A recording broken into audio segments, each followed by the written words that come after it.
buenos días a todos quienes nos están sintonizando en esta transmisión. En nombre de la Universidad de Monterrey, es un honor darles la más cordial bienvenida a esta cobertura especial del Gran Eclipse Norteamericano. Soy Nadine Rivera Millán, directora del Observatorio Astronómico UDEM, y seré su anfitriona en esta ocasión tan especial. Iniciamos la jornada con una conferencia que nos permitirá adentrarnos en el fascinante mundo de los eclipses. El tema que abordaremos en esta conferencia está titulado como Descubriendo el universo a través de eclipses y tránsitos planetarios. Es de suma importancia y relevancia en el ámbito científico y astronómico, pues nos brinda una perspectiva única sobre los fenómenos celestes que impactan a nuestro planeta y la comprensión del cosmos. Posterior a la exposición, tendremos un breve espacio para preguntas y respuestas, por lo que les invitamos a acceder al código QR que está apareciendo en sus pantallas para poder realizarlas. Ahora, me permito presentarles a nuestro expositor, el maestro en ciencias Jaime Román. A continuación, les comparto una breve semblanza. El maestro Jaime es egresado de la licenciatura en físico de la Facultad de Ciencias Físico-Matemáticas de la Universidad Autónoma de Nuevo León y cuenta con una maestría en ciencias con orientación en astrofísica por la Universidad de Ginebra, Suiza. Fue colaborador de la Prepa UDEM Fundadores de 2021 a 2022 y colaborador de Prepa UDEM San Pedro de 2022 a 2023, siendo parte del equipo docente del Bachillerato Internacional en la materia de física. Actualmente es candidato doctoral en el Departamento de Astrofísica de la Universidad de Ginebra y miembro del Centro de Ciencias de Ondas Gravitacionales. Ha formado parte de distintos grupos de investigación y publicado sus resultados en revistas de investigación con arbitraje por pares. Dichos proyectos han estado orientados en cosmología, síntesis de sistemas binarios compactos y el desarrollo de herramientas computacionales para la descripción de la evolución de estrellas binarias. Sus líneas de investigación principales actuales son formación de agujeros negros supermasivos en cúmulos globales y análisis de eventos que podrán ser observados por el Observatorio Espacial de Ondas Gravitacionales LISA. Sin más preámbulos, les invito a todos a sumergirnos en este viaje de descubrimiento y aprendizaje junto al maestro Jaime Román. Adelante, por favor. Hola, muchas gracias Nadine y pues la verdad muchas gracias por esta invitación.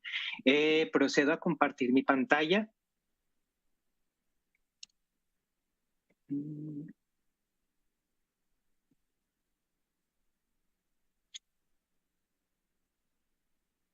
Listo. Pues bueno, es un honor la verdad estar aquí junto con ustedes por parte del Observatorio Astronómico de la UDEM para presentar un poco acerca de los eclipses, de los tránsitos planetarios y cómo estos nos ayudan a poder descubrir un poco más acerca de cómo se comporta el universo. Pues vamos a iniciar un poco, pero bueno, me gustaría también mandarles un pequeño saludo a mis ex compañeros de Prepa UDEM y también a mis ex alumnos. El evento que nos convoca hoy es el eclipse solar parcial en Monterrey, Nuevo León. Si alguno de ustedes tiene la fortuna de poder observar este eclipse en alguna otra zona de la República donde sí será un eclipse solar total, pues qué bueno, pero al menos en Monterrey, Nuevo León solamente se va a poder ver como un eclipse solar parcial con una cobertura de alrededor de un 95%. Entonces, pero antes de adentrarnos un poco más acerca de qué es este fenómeno, vamos a preguntarnos, ¿qué es un eclipse? Vamos a tratar de entenderlo más a fondo. En astronomía, la definición del eclipse es que es una ocultación transitoria, total o parcial de un astro por la interposición de otro cuerpo celeste. Cuando hablamos de un eclipse solar, estamos hablando que el astro que va a ser ocultado de forma total o parcial va a ser el Sol. Y este puede ser ocultado por otros cuerpos celestes, tal como podemos ver aquí en la siguiente animación. Entonces, para saber qué tipo de cuerpos celestes pueden ocultar, ya sea de forma total o parcial, a el Sol, pues vamos a revisar lo que es la familia del Sol, que sería básicamente nuestro sistema solar. En el sistema solar se encuentra pues Mercurio, Venus, la Tierra, Marte, Júpiter, Saturno, Urano y Neptuno, junto con otros cuerpos menores. En este caso, para poder ocultar el Sol, estos cuerpos necesitan encontrarse en la región entre la Tierra y el Sol. Por lo tanto, nos vamos a enfocar principalmente en lo que es Mercurio, Venus y además también tenemos a la Luna. Entonces, antes de considerar lo que ocurre cuando Mercurio y Venus se ponen enfrente del Sol y ocultan parte del disco solar, vamos a enfocarnos directamente en el sistema Sol, Tierra, Luna. Entonces, si completamente despreciamos lo que son los efectos de cualquier otro cuerpo en el sistema solar, el sistema Sol, Tierra, Luna se puede describir por el problema de los tres cuerpos restringido, para poder entender un poco cuál es la arquitectura de este sistema y cómo podemos predecir la evolución de dicho sistema. Entonces, ¿cómo podemos resolver este problema de los tres cuerpos? Por si algunos de ustedes ya vieron esta nueva serie de ciencia ficción, que también se menciona que este tipo de problema, que es un problema importante para la astrofísica y para la física en general, no tiene una solución en general, pero sí se puede resolver de una forma aproximada. Una forma aproximada restringiéndolo debido a que, en el caso del sistema Sol, Tierra, Luna, tenemos que la Luna es mucho más pequeña que la Tierra y la Tierra es mucho más pequeña que el Sol. Tomando en cuenta que la masa de la Luna, la cantidad de materia que representa la Luna, es solamente el 0.01 veces la masa de la Tierra. O sea, es básicamente un 1% de la masa de la Tierra. Mientras que la masa de la Tierra es 0.000003 veces la masa del Sol. Entonces, es algo muy, muy pequeño comparado con el cuerpo mayor de nuestro sistema solar. Al tener esta relación, que la masa de estos cuerpos es despreciable una respecto a la otra, podemos llegar a una aproximación para la arquitectura del sistema Sol-Tierra-Luna y poder obtener predicciones acerca de cómo evoluciona este sistema. Vamos a enfocarnos primero en los dos cuerpos de mayor masa, que sería el Sol y la Tierra. Entonces, el Sol y la Tierra, básicamente, como son los cuerpos de mayor masa, y la Tierra está intentando escapar del Sol a una velocidad aproximada de 30 kilómetros por segundo, pero a su vez sabemos que debido a que estos dos cuerpos tienen masa, existe una atracción gravitacional. Tanto el Sol está intentando atraer a la Tierra, como la Tierra está atrayendo al Sol. Pero como ésta está intentando escapar, en lugar de irse en una línea recta, esta describe una trayectoria cerrada. Entonces, en este sistema donde tenemos el Sol y la Tierra, hay una región donde la gravedad del Sol domina y otra región donde la gravedad de la Tierra domina. Si tuviéramos a la Luna en donde la gravedad del Sol domina, pues su movimiento estaría regido debidamente a la gravedad del Sol. Pero afortunadamente lo que tenemos es que este cuerpo celeste se encuentra en la región donde la Tierra domina, por lo tanto es un satélite de nuestro planeta hogar. De tal manera que la Tierra efectúa una trayectoria cerrada alrededor del Sol y a su vez la Luna efectúa una trayectoria cerrada alrededor de la Tierra. Y de esa manera tenemos la arquitectura general de nuestro sistema Sol-Tierra-Luna. Una solución aproximada para el problema de los tres cuerpos. Si dejamos evolucionar un poco este sistema, podemos llegar al punto, tal como nos muestra la animación, en el que el Sol, la Tierra y la Luna se encuentran alineados. Entonces, la Luna puede tapar la luz que proviene del Sol. Entonces, si vemos esto ahora desde una perspectiva distinta, podremos ver que debido a esta ocultación, tenemos que la sombra de la Luna se proyecta sobre la Tierra. Y esas regiones donde se está proyectando la sombra de la Luna, pues observarían un eclipse solar total, una ocultación total de este astro. Si nos encontramos un poco más alejados de esta zona, dicho eclipse será observado como parcial. Y solamente para recordar aquí, como está en la leyenda, todas estas imágenes no están a escala, pero es solamente para poder representar y entender mejor este fenómeno natural. Muy bien, entonces ya tenemos la arquitectura del sistema Sol, Tierra, Luna y ya sabemos cuándo va a ocurrir un eclipse solar, cuando este sistema, el Sol, la Luna y la Tierra, se encuentran alineados. Pero hay que recordar, entonces ahora vamos a tratar de entender un poco más de cómo predecir este tipo de eventos. Entonces, si la Luna se encuentra en esa posición que corresponde a la fase de luna nueva, y si recordamos que el ciclo lunar es alrededor de 29.5 días, eso significa que cada 29.5 días, empezando desde esa posición, deberíamos de regresar otra vez a la fase de luna nueva. Vamos a dejar pasar el tiempo un poco. Entonces, llegamos a este tiempo, entonces deberíamos de estar otra vez en esa posición de luna nueva. Entonces, ¿por qué si en estos 29.5 días llegamos otra vez a la posición de luna nueva? ¿Acaso eso significa que alrededor de cada mes deberíamos de observar un eclipse solar? Pues si empezamos a ver a las noticias nos daríamos cuenta de que esto no ocurre. ¿Pero por qué? Entonces vamos a entrar un poco más en detalles acerca de la arquitectura del sistema Sol-Tierra-Luna.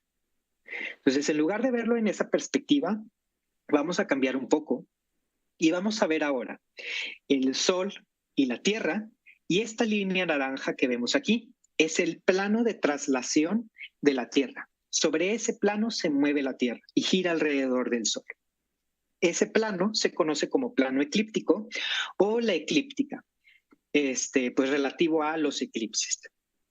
De forma ideal, si dibujamos ahora el plano de traslación de la Luna, o sea, donde la Luna se mueve y gira alrededor de la Tierra, este plano debería de coincidir exactamente con el plano de traslación del Sol.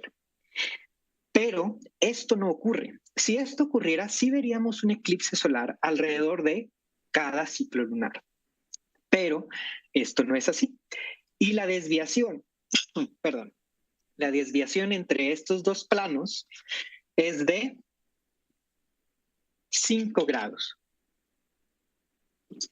La única cantidad que sí esta escala, que sí es precisa en este diagrama, son estos 5 grados. Entonces, estos 5 grados es también aproximadamente lo que está inclinado el plano por donde se mueve la Luna y se traslada alrededor de la Tierra respecto al plano donde la Tierra se mueve alrededor del Sol. Y debido a eso, ya no tenemos un eclipse cada vez que ocurre una luna nueva. Entonces, ¿cuáles son las condiciones para que ocurra un eclipse? Tenemos 2 condiciones. La primera condición para que ocurra un eclipse solar es que la luna debe estar en fase de luna nueva. Entonces, tiene que estar básicamente cerca de o enfrente de nuestro Sol. Pero además la posición de la Luna tiene que estar intersecando lo que es el plano de traslación de la Tierra, tal como lo vimos en la animación ideal. Si estos estuvieran coincidiendo, tendríamos un eclipse cada mes. Qué padre, se vería muy bonito, pero pues no es así. Por una inclinación de solamente 5 grados, ya no tenemos un eclipse o unos eclipses solares con un periodo regular. Entonces, si ahora dibujamos los eclipses solares que ocurren de 2021 a 2030, entonces aquí podemos ver, como por ejemplo, la línea del eclipse solar de octubre 14 de 2023, que fue el año pasado, que pasó también en algunas regiones de México, en Monterrey, solamente porque estuvo nublado, si no se hubiera podido ver como un eclipse parcial. Tenemos también la línea del eclipse, pues, del 2024, el 8 de abril, y que estamos a punto de observar en algunos momentos, pero también observamos que hay otros eventos que ocurren después de esa fecha. Entonces, así como es 2023, tenemos 2024, otro en octubre de 2024 que será observado en Sudamérica y pues en esta zona del océano. Tenemos también 2026, 2027, 2028, 2030.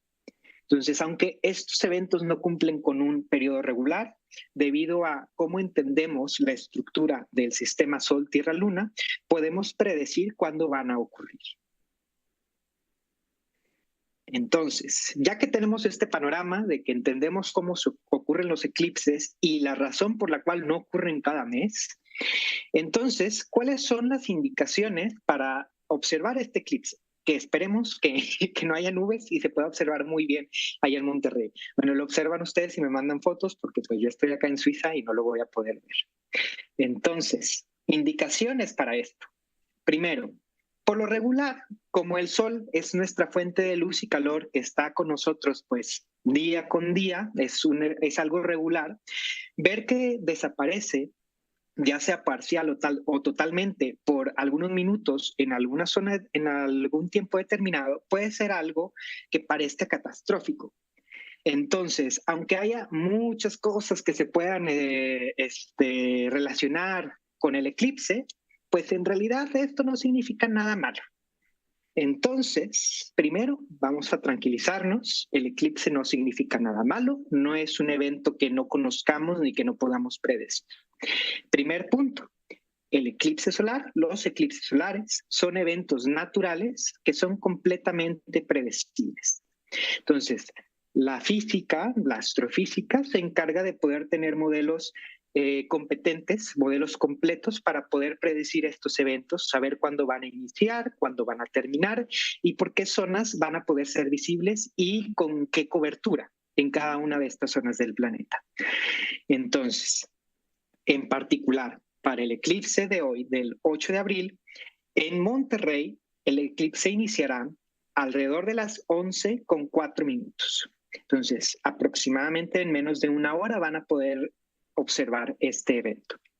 Alcanzará la ocultación máxima alrededor de las 12:24 p.m. Y finalizará alrededor de la 1:46 p.m. Entonces, ¿por qué es tan importante este eclipse? A pesar de que ya vimos que va a ocurrir otros eclipses a lo largo de este periodo de 2021 hasta 2030 y pues obviamente en el futuro también, estos eclipses no ocurren siempre en la misma zona, no van a ser siempre observados pues en México. Pueden que solamente se observen desde el mar y si no estamos ahí con una lanchita, pues no los vamos a poder ver. Entonces, el próximo eclipse total que va a poder ser visible desde México será hasta 2052. Y el anterior eclipse total que pudo ser observado desde México fue en 1991. Entonces, sí pasa un tiempo suficiente, algo grande. Entonces, este es un evento que espero que marque a muchas generaciones con la curiosidad y que sea muy benéfico para el desarrollo científico también de muchos de los niños, de los jóvenes. Entonces, está bien que lo tengamos aquí en el calendario, esperamos que se pueda ver porque es algo muy importante que no se va a poder repetir en mucho tiempo, al menos como eclipse total en las zonas de la totalidad. Entonces, siguiente punto importante.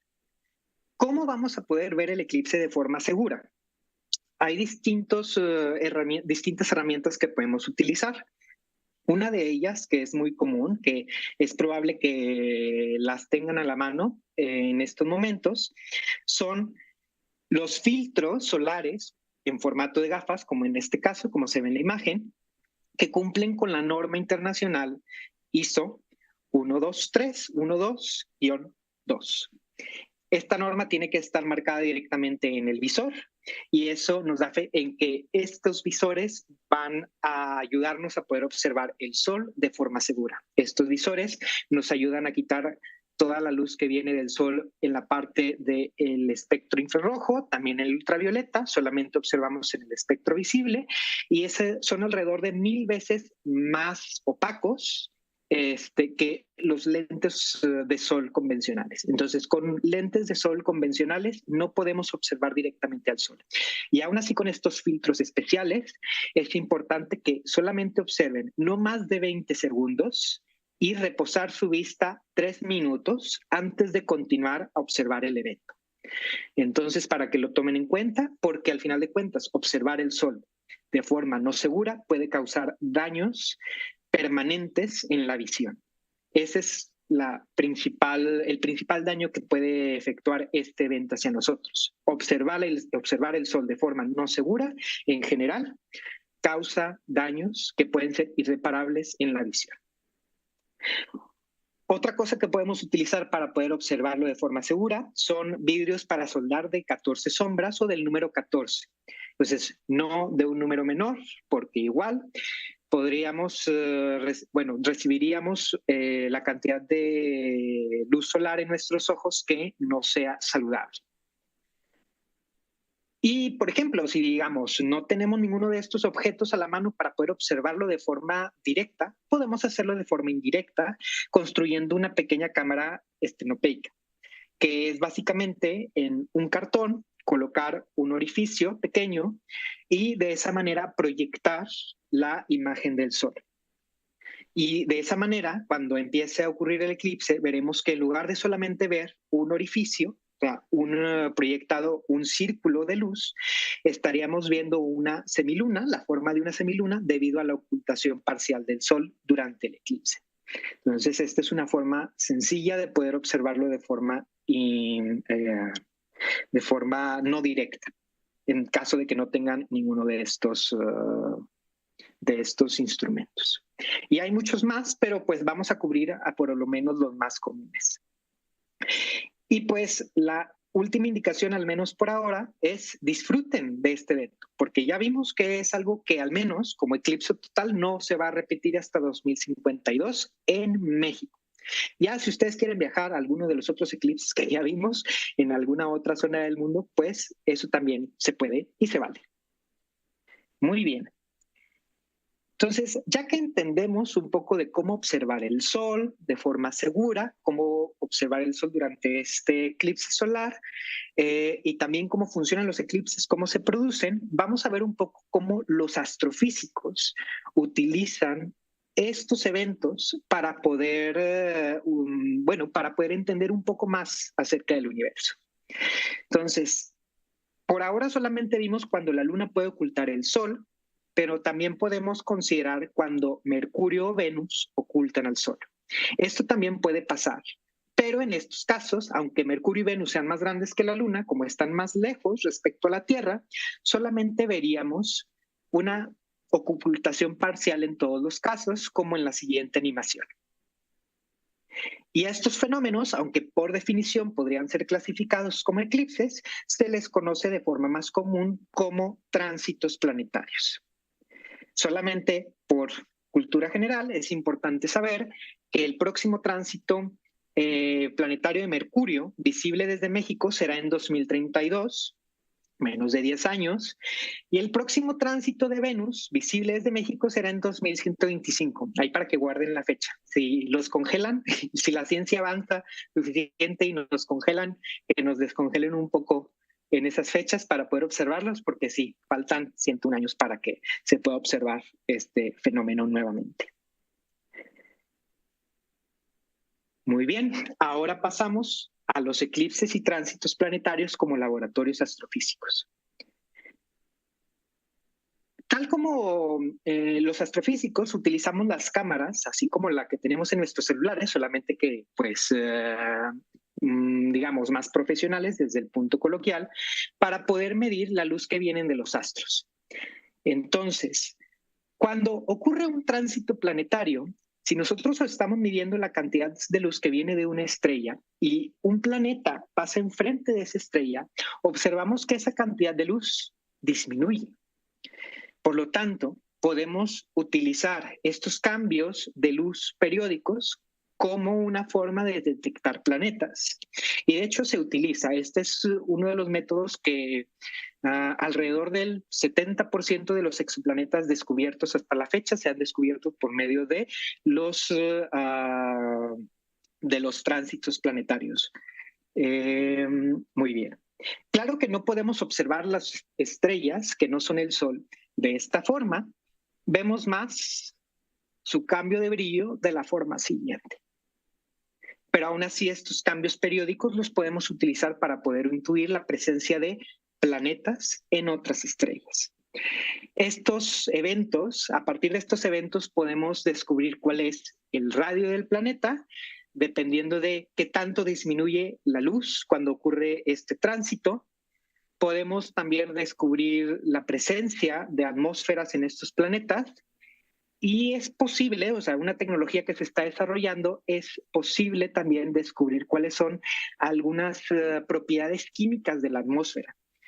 Y debido a estas propiedades químicas, podríamos llegar a tener señales que, si no son explicadas por procesos no biológicos, por procesos abióticos, eso significa que podríamos utilizar estas señales como una forma indirecta de poder detectar vida en otros planetas, algo que está ocurriendo ahí.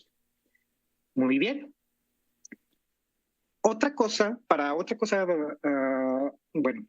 Otra de las cosas que son importantes para los eclipses y los tránsitos planetarios es que podemos utilizarlos para poder descubrir uno de los dos pilares más importantes de la física y el entendimiento de la realidad tal como la conocemos. Entonces, sabemos que la estructura del sistema Sol-Tierra-Luna es debido a la gravedad. Esa fuerza que cuando nosotros saltamos de la Tierra nos empuja otra vez hacia ella, debido a que la Tierra tiene masa y nosotros tenemos masa.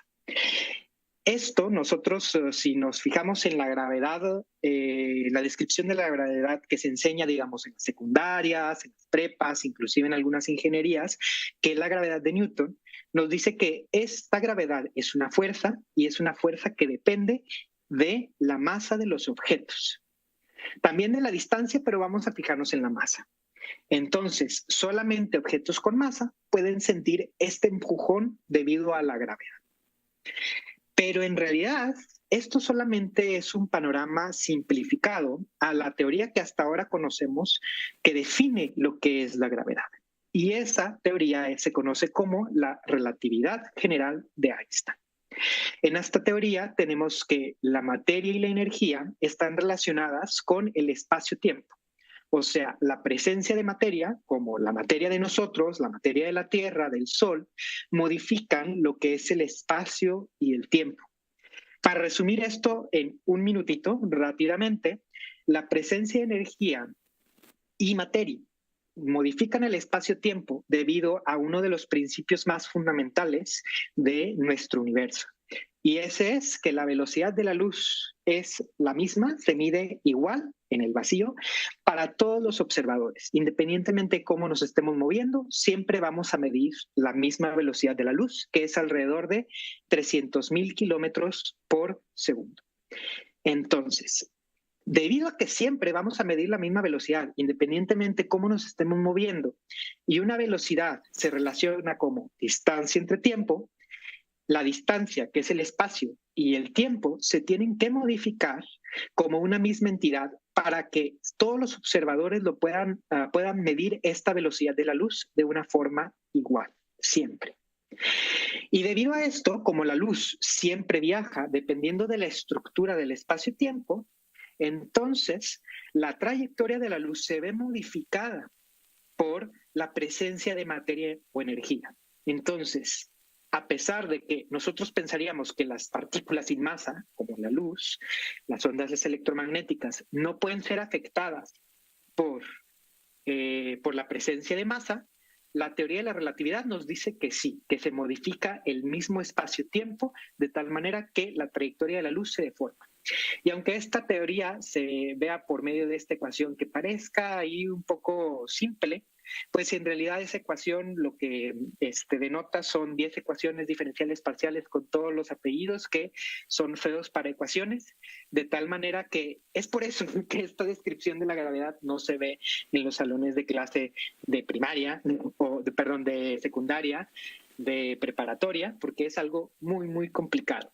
Pero al final de cuentas, la gravedad de Newton es una aproximación bastante buena que nos ha ayudado bastante a poder avanzar también en la parte científica. Entonces, si la trayectoria de la luz es modificada por la presencia de materia, eso significa que aunque nosotros esperemos que la luz, digamos, de una estrella distante tenga que viajar en línea recta, debido a la presencia de masa, como por ejemplo la presencia del Sol en el sistema solar, la trayectoria de la luz no va a ser recta, sino va a sufrir de una cierta curvatura. Y la presencia de masa en el universo actúa como una lente. A esto se le conoce como lentes gravitacionales. Entonces, ¿por qué les cuento todo esto? Eso significa que si tenemos el Sol y hay luz que viene atrás de él, entonces la luz de las estrellas que vienen atrás de él va a ser modificada su trayectoria de tal manera que se van a ver aparentemente un poco desplazadas a si el Sol no estuviera ahí. Habría una corrección óptica, como si hubiera una lente ahí, pero en realidad solamente es el Sol. Esta deformación en realidad es más complicada, es una deformación en 4 dimensiones, modifica tanto el espacio como el tiempo. La modificación en el tiempo es importante, es medible, de hecho se utiliza en las tecnologías de geolocalización como el GPS. Sin esta corrección de la relatividad general, los errores en las estimaciones de posiciones podrían ser del orden de kilómetros. Entonces sí es importante, no es una cosa que los físicos nos inventamos y que simplemente está en las ecuaciones. Es algo medible y que necesitamos ajustar nuestra tecnología para poder funcionar. Muy bien. Entonces, ¿cómo podemos medir esta distorsión del espacio-tiempo de la realidad que parece algo muy loco? Pues si tenemos el Sol enfrente, como el Sol es muy luminoso y tenemos a la atmósfera que dispersa su luz, no podemos observar la luz de las estrellas que están atrás del Sol. Entonces, ¿cómo podemos hacer que podamos ver los efectos de la masa del Sol en el espacio-tiempo, quitando ese brillo que nos impide ver las posiciones de las estrellas? Pues si vemos esas estrellas durante un eclipse total. Esto ocurrió en 1919, ya hace más de 100 años. Fue una expedición que se organizó por Sir Arthur Eddington y otros 2 colegas británicos, tanto en Brasil como en África. En este caso vemos la imagen de aquí de África, de ese eclipse, ya es una imagen remasterizada obviamente, no se ve así tan bonita, donde tenemos la posición de algunas estrellas. Y posteriormente, ahora les muestro cómo se ve el desplazamiento que ellos midieron de esas estrellas debido a que la materia, que sería el Sol, está modificando el espacio-tiempo, está modificando la tela de la realidad en sí. Estas líneas moradas muestran el desplazamiento, solamente que para poder verlo de una forma más directa, están multiplicados esos desplazamientos por 350. Y esta no es la única medición que se ha hecho, se han hecho otras, por lo tanto que no piensen que solamente es la única, porque aunque esta teoría parezca muy loca, pues en realidad ya hay muchas pruebas de esta teoría. Entonces ya tenemos que estudiar los principios de los tránsitos planetarios y de los eclipses, nos ayudan a descubrir nuevos planetas, nos ayudan a saber, tal vez en el futuro, si esos planetas tengan atmósfera y posiblemente algunas señales químicas de procesos que sean relacionados con la vida. Esa es a estas señales se les conoce como bioseñales y esperamos en algún futuro poder observarlas, de ser posible, pero para esto nos sirve. Y ya por último, también nos sirven los eclipses para poder descubrir uno de los pilares más fundamentales de la física, que es la relatividad general, y entender la realidad como tal. Entonces, ya para finalizar, vamos a ver, espero que después de esta charla nos quedemos al menos con tres mensajes principales. Primero, es entender que los eclipses solares son eventos naturales y completamente predecibles por la ciencia. Entonces, nosotros sabemos cuándo van a ocurrir, cuánto van a durar, debido a la descripción precisa que tenemos del sistema Sol-Tierra-Luna junto con el sistema solar, con el resto de cuerpos del sistema solar.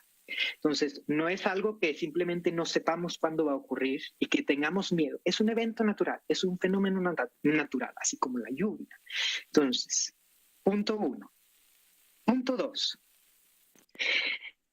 Para observar el Sol, independientemente si hay eclipse o no hay eclipse, se necesita hacerlo con un método seguro. Entonces, no podemos observar el sol de forma no segura debido a que esto puede tener consecuencias en nuestra vista que pueden ser permanentes. Entonces, tal vez en algunos medios puedan infundir un poco de miedo de que es que pueden pasar cosas malas en el eclipse, pero en realidad lo importante es que no hay que ver el sol sin protección adecuada. Entonces, eso independientemente si hay eclipse o no, solamente que cuando hay eclipse, pues la gente, como sabe que está ahí, es más probable que tenga la tentación de querer ver, pero no lo hagan.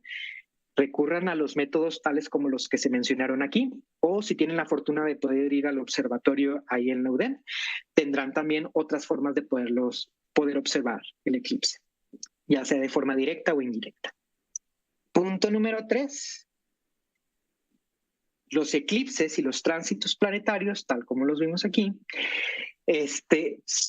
tanto dentro del sistema solar como afuera del sistema solar, o sea, en sistemas extrasolares, se utilizan como laboratorios astrofísicos para estudiar el universo. Entonces, aunque esto pueda parecer algo simple de que, pues bueno, si tapo el sol, obviamente voy a observar menos luz, pero dependiendo de qué es lo que está tapando el sol u otra estrella y cómo lo observemos, nos puede dar indicios de la existencia de otros planetas, las atmósferas en esos planetas, o inclusive poder descubrir lo que es la estructura de la realidad, que es cómo se modifica el espacio-tiempo debido a la presencia de masa.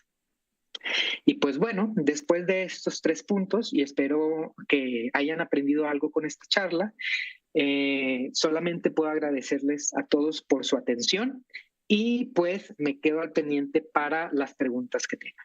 Muchas gracias.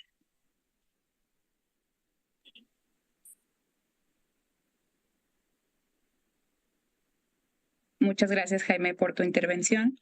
A continuación, vamos a proceder al espacio para preguntas que nos han llegado a través del código QR que estuvimos compartiendo a lo largo de la exposición y ya tenemos lista la primera de ellas. Jaime, nos pregunta Esaúl Alejandro Villarreal, de segundo semestre de la prepa UDEM. ¿Alguna vez tendremos un eclipse solar total en México? Más que nada la pregunta, ¿cómo se determina el camino de totalidad? ¿Cómo podemos predecirlo? Es una pregunta que se repite bastante, entonces si les puedes, por favor, aclarar a nuestros, las personas que nos están sintonizando esta pregunta, por favor. Claro que sí. Y mientras también vuelvo a compartir mi pantalla porque tengo ahí un slide de repaso, de respaldo para esto. Nada más permítanme un momento. Pues bueno, para determinar el camino de totalidad, debido a que el Sol se encuentra muy lejos respecto al sistema Tierra-Luna, básicamente la luz que viene del Sol se encuentra lo que conocemos como ondas planas, o sea, básicamente se encuentra viajando de forma completamente paralela en la trayectoria de la Luna, en el caso en el que estén alineados todos estos sistemas. De tal manera que la sombra de la Luna, más o menos, geométricamente, se proyecta directamente sobre la Tierra. Entonces, dependiendo de la sombra de la Luna, lo que sería el tamaño de la Luna, podemos obtener cuál sería el camino de totalidad y también poder predecir, dependiendo desde otros puntos de vista, cuál será el grado de ocultación en otras zonas. Solamente permítanme un momento porque este video está muy bonito. Entonces, a ver. Aquí está. Tenemos esto. Una disculpa, no debí de tener esto. Entonces, nos vamos aquí.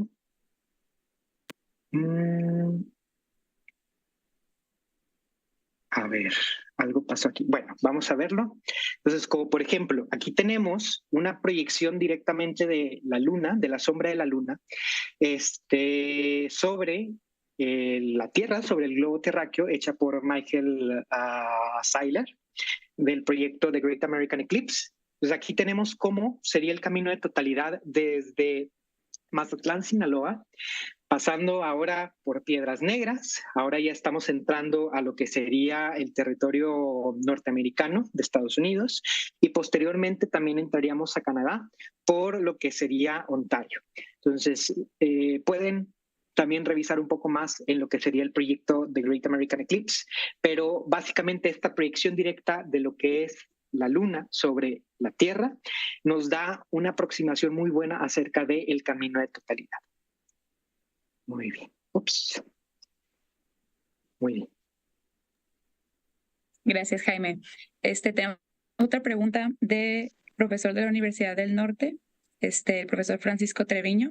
Desde su punto de vista, ¿cuál sería la razón de que en las personas exista tanta expectativa o curiosidad por este tipo de situaciones o por qué surgen tantas leyendas urbanas alrededor de este hecho?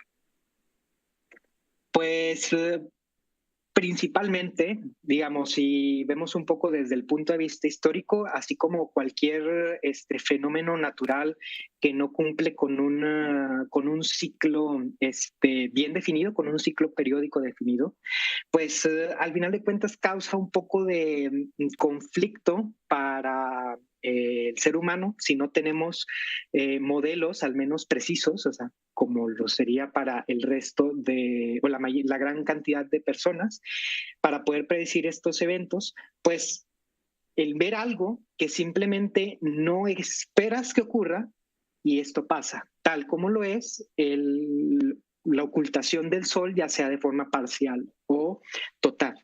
Esta fuente de luz y calor que vemos ahí día con día, que nos ayuda a definir lo que es la fase del día y la noche, estos ciclos, de un momento a otro desaparece. Entonces, para nosotros puede ser algo que puede ser impresionante, pero a lo largo de la historia hemos llegado a tener modelos cada vez más precisos para la arquitectura del sistema solar y podemos predecir estos eventos, aunque no sea algo tan fácil como poder decir, bueno, pues la temporada, digamos, las estaciones las podemos definir más o menos entre estos meses y tenemos un ciclo periódico más o menos regular. A pesar de que no podamos hacer esto directamente con los eclipses, sí tenemos formas de poder predecir cuándo van a ocurrir, dónde van a ocurrir y cómo se van a ver en esas zonas donde van a ocurrir. Solamente que no es de una forma tan simple. Entonces sí puede ocurrir un poco de desinformación debido a que esto no está tan, bueno, sí está a la mano, pero a veces no siempre buscamos antes de informarnos acerca de estos eventos. Pero otra vez, estos son eventos completamente naturales y completamente predecibles. Entonces sí, la verdad, espero que los eclipses sigan generando interés por el público en general y que despierten también un poco de curiosidad por la parte científica y cómo podemos utilizar estos eventos para poder descubrir más allá de nuestro sistema solar. Gracias, Jaime. Tengo otra pregunta que se repite mucho. Esta también es de Mario Guerra, estudiante de ingeniería. Si les puedes aclarar a todos nuestros televidentes cuál es la diferencia entre ver el sol normalmente y el eclipse.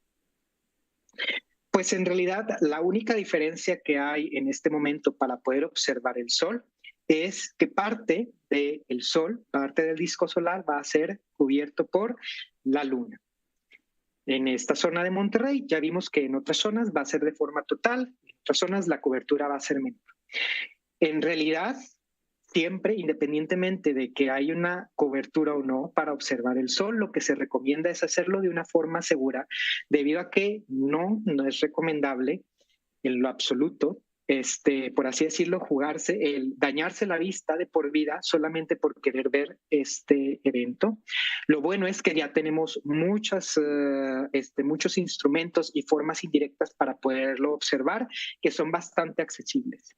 Entonces, la única diferencia es esa ocultación, pero independientemente, sin eclipse o con eclipse, siempre hay que observar el sol de forma segura, utilizando los métodos recomendados por los expertos.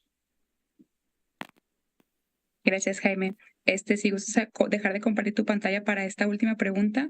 Claro que sí. Te explican mucho cómo ha sido tu experiencia en Suiza, ahora que estás estudiando para tu doctorado.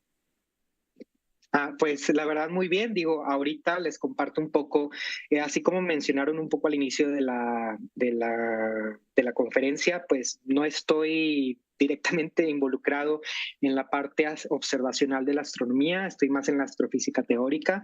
Empecé a estudiar lo que son las ondas gravitacionales y los sistemas que puedan ser observados por el Observatorio Espacial ISA, que esperemos se ha lanzado esta misión en alrededor de 10 a 15 años. Entonces, si hice mucho hincapié en la parte final de la relatividad, es porque está muy relacionado con esto. Es una parte muy interesante y pues sí, en parte también fue como un poco de un anuncio promocional respecto a un tema que a mí me apasiona mucho y pues que estoy ahí estudiando actualmente. Pero toda mi experiencia actualmente ha sido muy buena.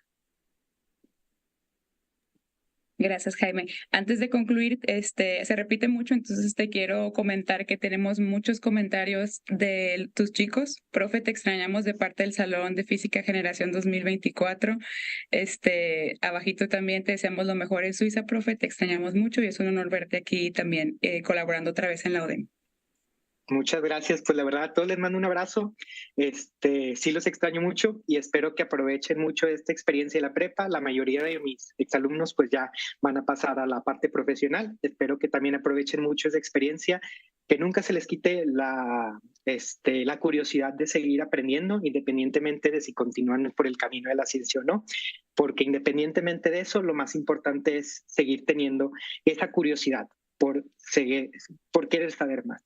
Entonces, un abrazo a todos. Siempre los tengo aquí en el corazón. Los quiero mucho y pues mucho éxito en los próximos exámenes. Gracias, Jaime. A nombre de la Universidad de Monterrey, te agradezco, maestro Jaime, por habernos compartido tu valiosa experiencia y a título personal.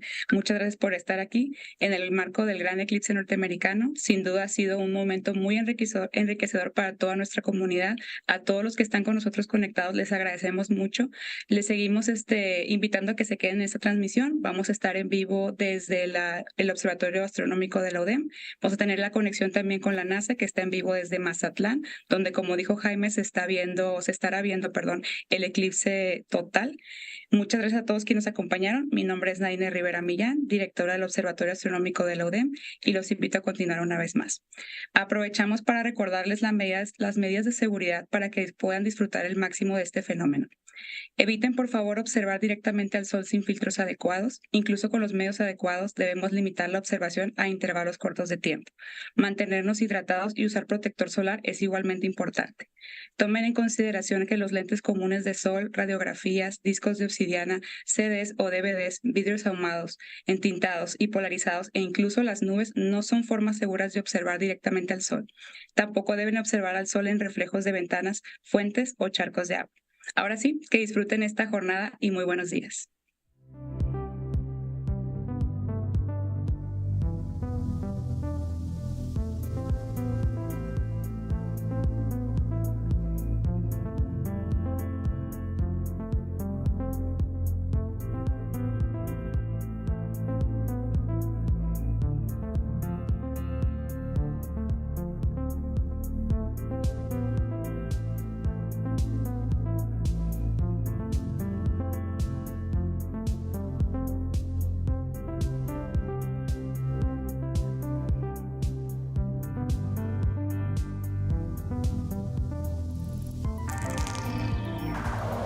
Gran Eclipse Norteamericano 2024. El próximo 8 de abril, los mexicanos del norte del país podremos ver un evento astronómico único. Un eclipse total de sol, uno de los fenómenos de la naturaleza más espectaculares que existen. En México no veíamos un eclipse total de sol desde el 11 de julio de 1991, cuando a plena luz del día la luna se interpuso entre el sol y la tierra, oscureciendo por unos minutos algunos lugares en los estados de Baja California Sur, Nayarit, Jalisco, Ciudad de México y Chiapas. Este lunes 8 de abril, a mediodía, se oscurecerán totalmente algunas localidades en los estados de Sinaloa, Nayarit, Durango y Coahuila.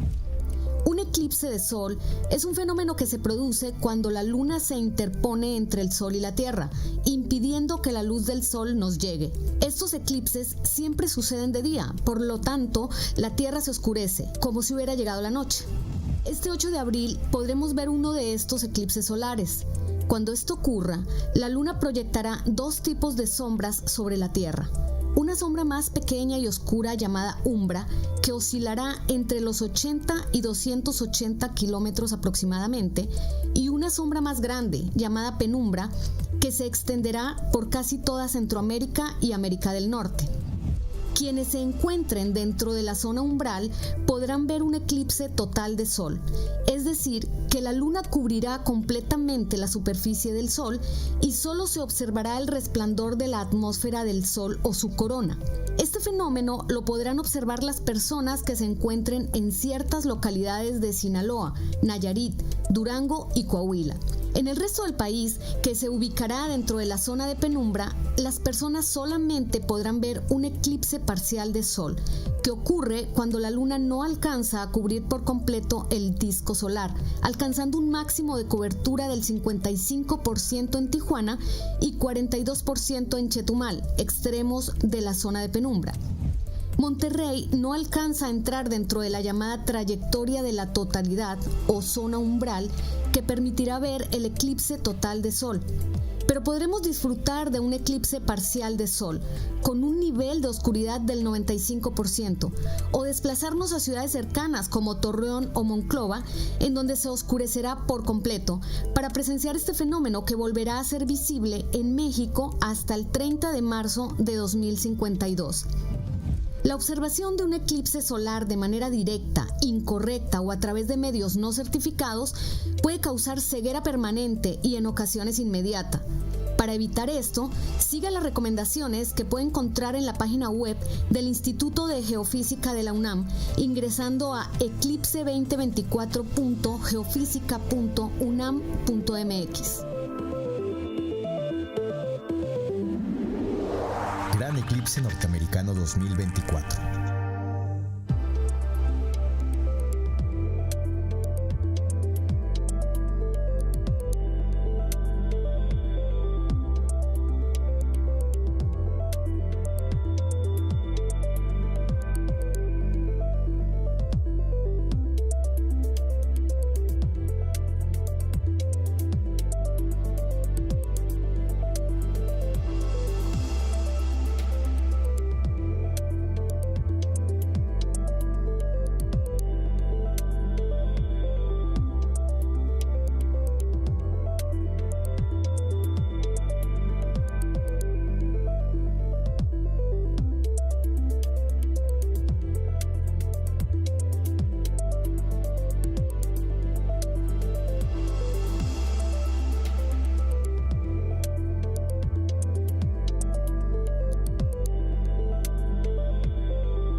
Aunque hermosos y dignos de admirar, los eclipses solares, como el que sucederá el próximo 8 de abril en el norte de México, son peligrosos si no se observan con precaución y de manera correcta.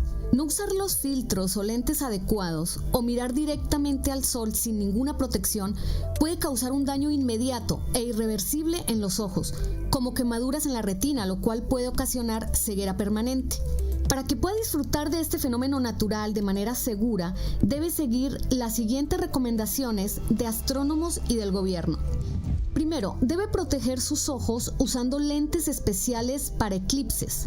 No debe mirar este evento celeste usando lentes de sol porque estos no tienen la protección adecuada y la luz del sol le producirá daños permanentes en la vista.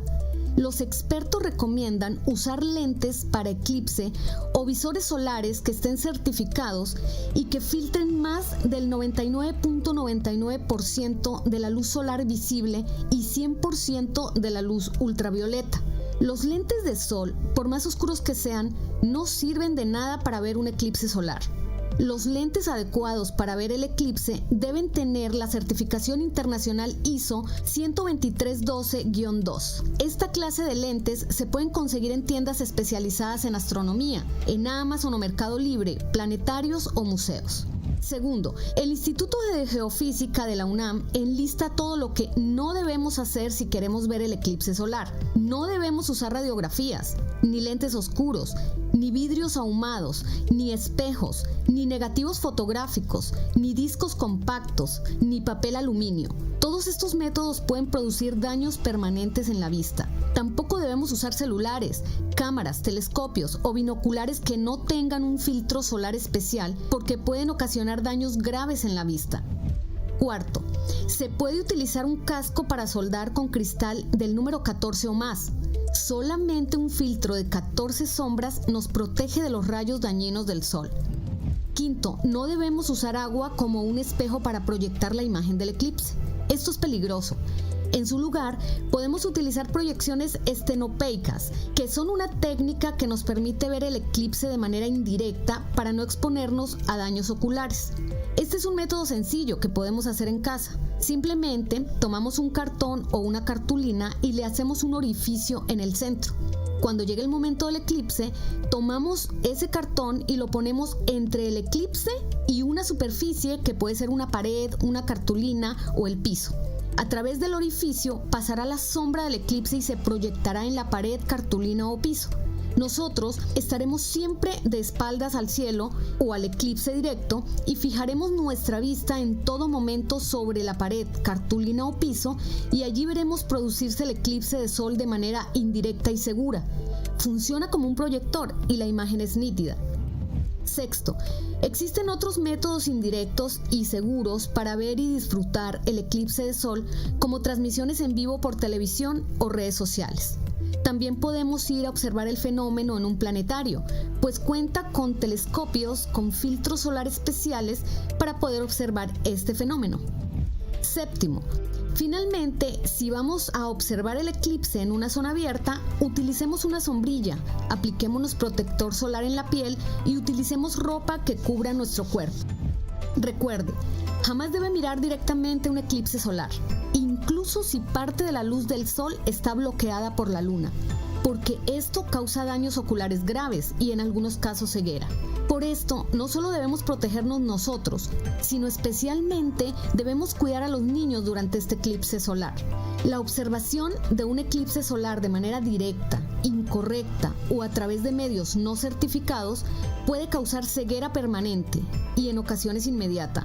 Para evitar esto, siga las recomendaciones que puede encontrar en la página web del Instituto de Geofísica de la UNAM, ingresando a eclipse2024.geofísica.unam.mx.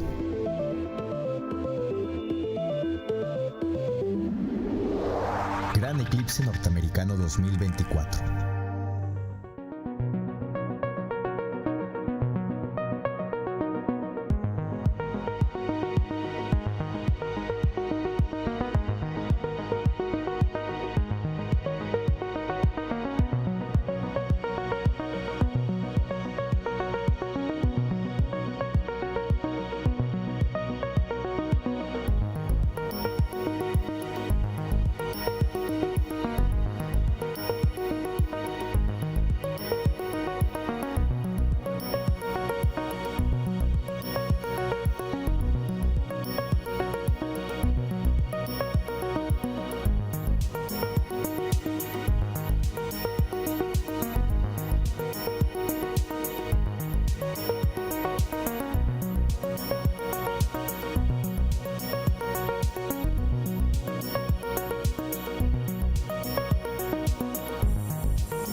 that will affect the Earth. So how does that affect the Earth, and how do we study those effects? What do we have, the tools, the assets to study those effects? Sure. So we call the whole general thing space weather. So we get increased radiation, or what we call coronal mass ejections, chunks of the suns that blow off and hit the Earth, and those affect things like power grids and radio communications and GPS satellites, all of which are everyday real implications for that thing that's 93 million miles away. And how do you feel? You're a heliophysicist. This is kind of like your Super Bowl.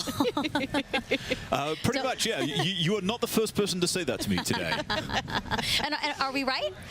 Pretty much, yes. I mean, this is it. I mean, 7 years, and I like to say there's the diving, trying to reach the goal line from the Super Bowl, 15, 20 years ago. That was like, totality, not totality, and yeah, today is it. I'm really looking forward to it. Yeah, absolutely. And we will have a whole bunch of fun here. Yeah, again, eclipses are a unique opportunity to really study the sun and how it affects us. So I know that, again, your fellow heliophysicists and really across the disciplines of science, I know that today is really special for a lot of people. It is, yes. Thank you, Bob. I really appreciate you being here. Thank you so much. All right, it's time now to check in with our first team along the path of totality. Here is Tahira Allen in Kerrville, Texas, a city so lucky it gets a solar eclipse twice in a single year. Thanks, Megan, and welcome to Kerrville, Texas. I'm Tahira Allen with NASA Communications. And I'm Gina DiBraccio, the Deputy Director of Heliophysics at NASA Goddard. We're live from the Kerrville Eclipse Festival, where tens of thousands are gathering to witness the second solar eclipse that has passed through this town in just 6 months. Now, this is incredibly rare, and people have traveled from all over the world to share in this spectacular moment right here at the crossroads of the eclipse. Now, Gina, we were lucky enough to be here last year for the annular solar eclipse. How does it feel to be back?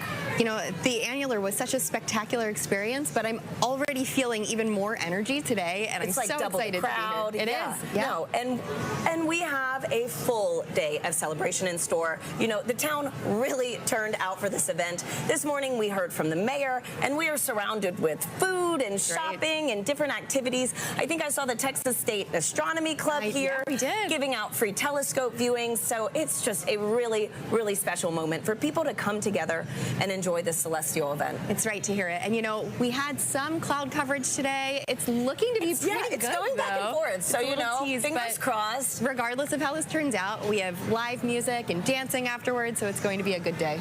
Absolutely. And this is going to be my first total solar eclipse. Awesome. And so last year was incredible with the annular. Folks, if this is your first total solar eclipse, let us know in the comments wherever you're watching. We'd love to hear it.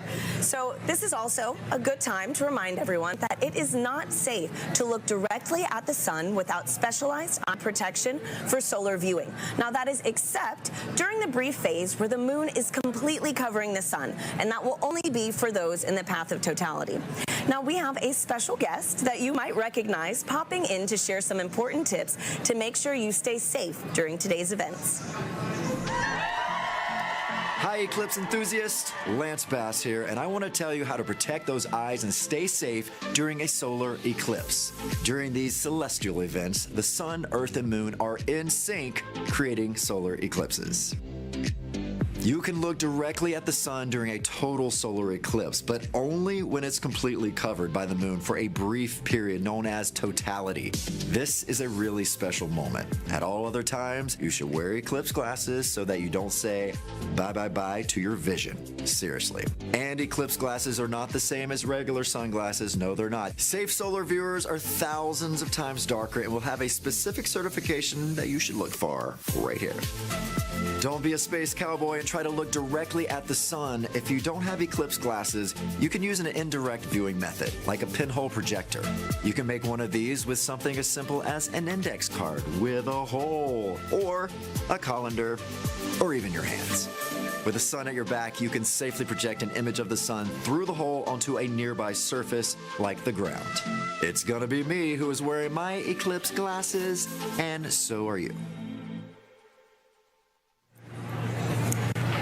you can't have an eclipse without the sun, the moon, and the earth. And as you heard from Megan and Sarah earlier, we've been hosting a friendly competition to see which one of these three teams that you're siding with today.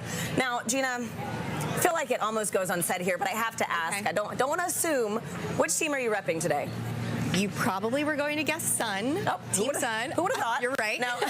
So heliophysics, it's the study of the sun and its influence on everything. And it impacts all of our planets. And today, the solar corona is stealing the spotlight of the show. So Team Sun for me. I guess it really is the star of the show today. But you know what, Gina? I think I'm going to have to be a little bit biased, too. Okay. So International Observe the Moon Night, which is NASA's annual celebration of all things moon, actually falls on my birthday this year. Okay. So I think I'm having a little bit of a lunar connection. All right, Team But for those watching, if you haven't joined the fun yet, you can vote for your Eclipse team on NASA's Solar System Facebook, X, and Instagram. We're going to be sharing those poll results throughout the show, so be sure to go vote for your team. Now, also during the broadcast, you can send us questions using hashtag Eclipse on social media. We have teams standing by online to answer, and we're going to be taking some of those questions live on today's show. Now, speaking about taking questions live, Gina, we actually had some kids send in videos before today's show. Oh, nice. So let's roll one of those right now. My name is Jonathan. My question is, will NASA do any experiments during the solar eclipse? Thank you. Oh, great question, Jonathan. Now, we have a bunch of different experiments that will take place during the eclipse today. So first, we're trying to study the solar corona. So we have NASA's WB-57 high-altitude research jet flying across the path of totality, taking pictures of that upper atmosphere of the sun, that corona, so that we can learn its composition, why it gets to be heated to extreme temperatures. But we also care about the eclipse's impact on Earth and the upper atmosphere. So we're launching 3 sounding rockets up into the atmosphere before, during, and after peak eclipse so that we can study how the atmosphere is changing as well. So, you know, we're studying it with a plane, we're studying it with rockets. Exactly. Any other way? You know, we have balloons, science balloons that are going up too, and we also have different ways that the public will be able to get involved in some of these experiments too. Thanks, Gina. And I actually have a great follow-up question to this. This is from Lisa on Facebook, who wants to know more about the sounding rockets. So they ask, why is NASA shooting rockets into the moon's shadow during today's events? Okay, let's talk more about the sounding rockets because they are a lot of fun. So the first sounding rocket will be 45 minutes before peak eclipse, the next one during that peak eclipse, and the final one after, 45 minutes after. And that's because we really want to understand the difference in density and temperature and these different factors in the upper atmosphere and really get a sense of how the atmosphere changes as the eclipse is coming and passes over. So we have all these rockets going up, and it'll be a good day for that. Great, and hopefully we'll get to see a replay of that later on in today's show. That's right. Now, folks, it is really special for us to be back here in Kerrville, Texas, covering today's total solar eclipse. Just last October, an annular solar eclipse passed right through this town. Now, for a location to be at the crossroads of these two incredible celestial events is rare. Let's take a look at how the community has been preparing in the lead up to this big day. Kerrville is the eclipse capital of the state of Texas. It is known as being the capital of the Texas Hill Country. It's the epitome of Texas. Ranches, deer, beautiful streams like the Guadalupe here. Kerrville is very welcoming. It's a wonderful community. Tight-knit, small. It has about 25,000 people. Kerrville is blessed to be in that special square, the annular eclipse in 2023 and the total solar eclipse in 2024. We're talking about crossroads, you know. We get it twice. Two eclipses right here, right where I stand. It's statistically extraordinary. We get 2 in less than 6 months. And everybody's excited about it. City council, county commissioners, everybody's working diligently to be able to provide safe opportunity for the influx of people. This will be the biggest event in the history of the city, and that's why the city is preparing. We're preparing to make the event enjoyable for everybody who wants to see this tremendous natural phenomenon. I think that Kerrville has done an awesome job of preparing, way in advance. It's getting that message out to people to make sure that they're taken care of personally, but then there's the science part of it, and letting them know what is an eclipse. And I'm just having a great time going out and talking to civic organizations and clubs and talk about eclipses. So this will be my 4th and 5th solar eclipses. I've seen total eclipse in Nebraska. I drove 1,200 miles for a little over 2 minutes, and it was well worth it. And just couldn't believe the experience of the eclipse. I mean, it literally gives me goosebumps every time I talk about it. It's a visceral, emotional experience that is just, you have to experience it to understand. I thought I knew what it would be like, but I gasped. It's going to be a, you're going to hear that intake of air and It was the most beautiful natural thing I've ever seen. So to have an eclipse basically in my backyard is just, it's indescribable.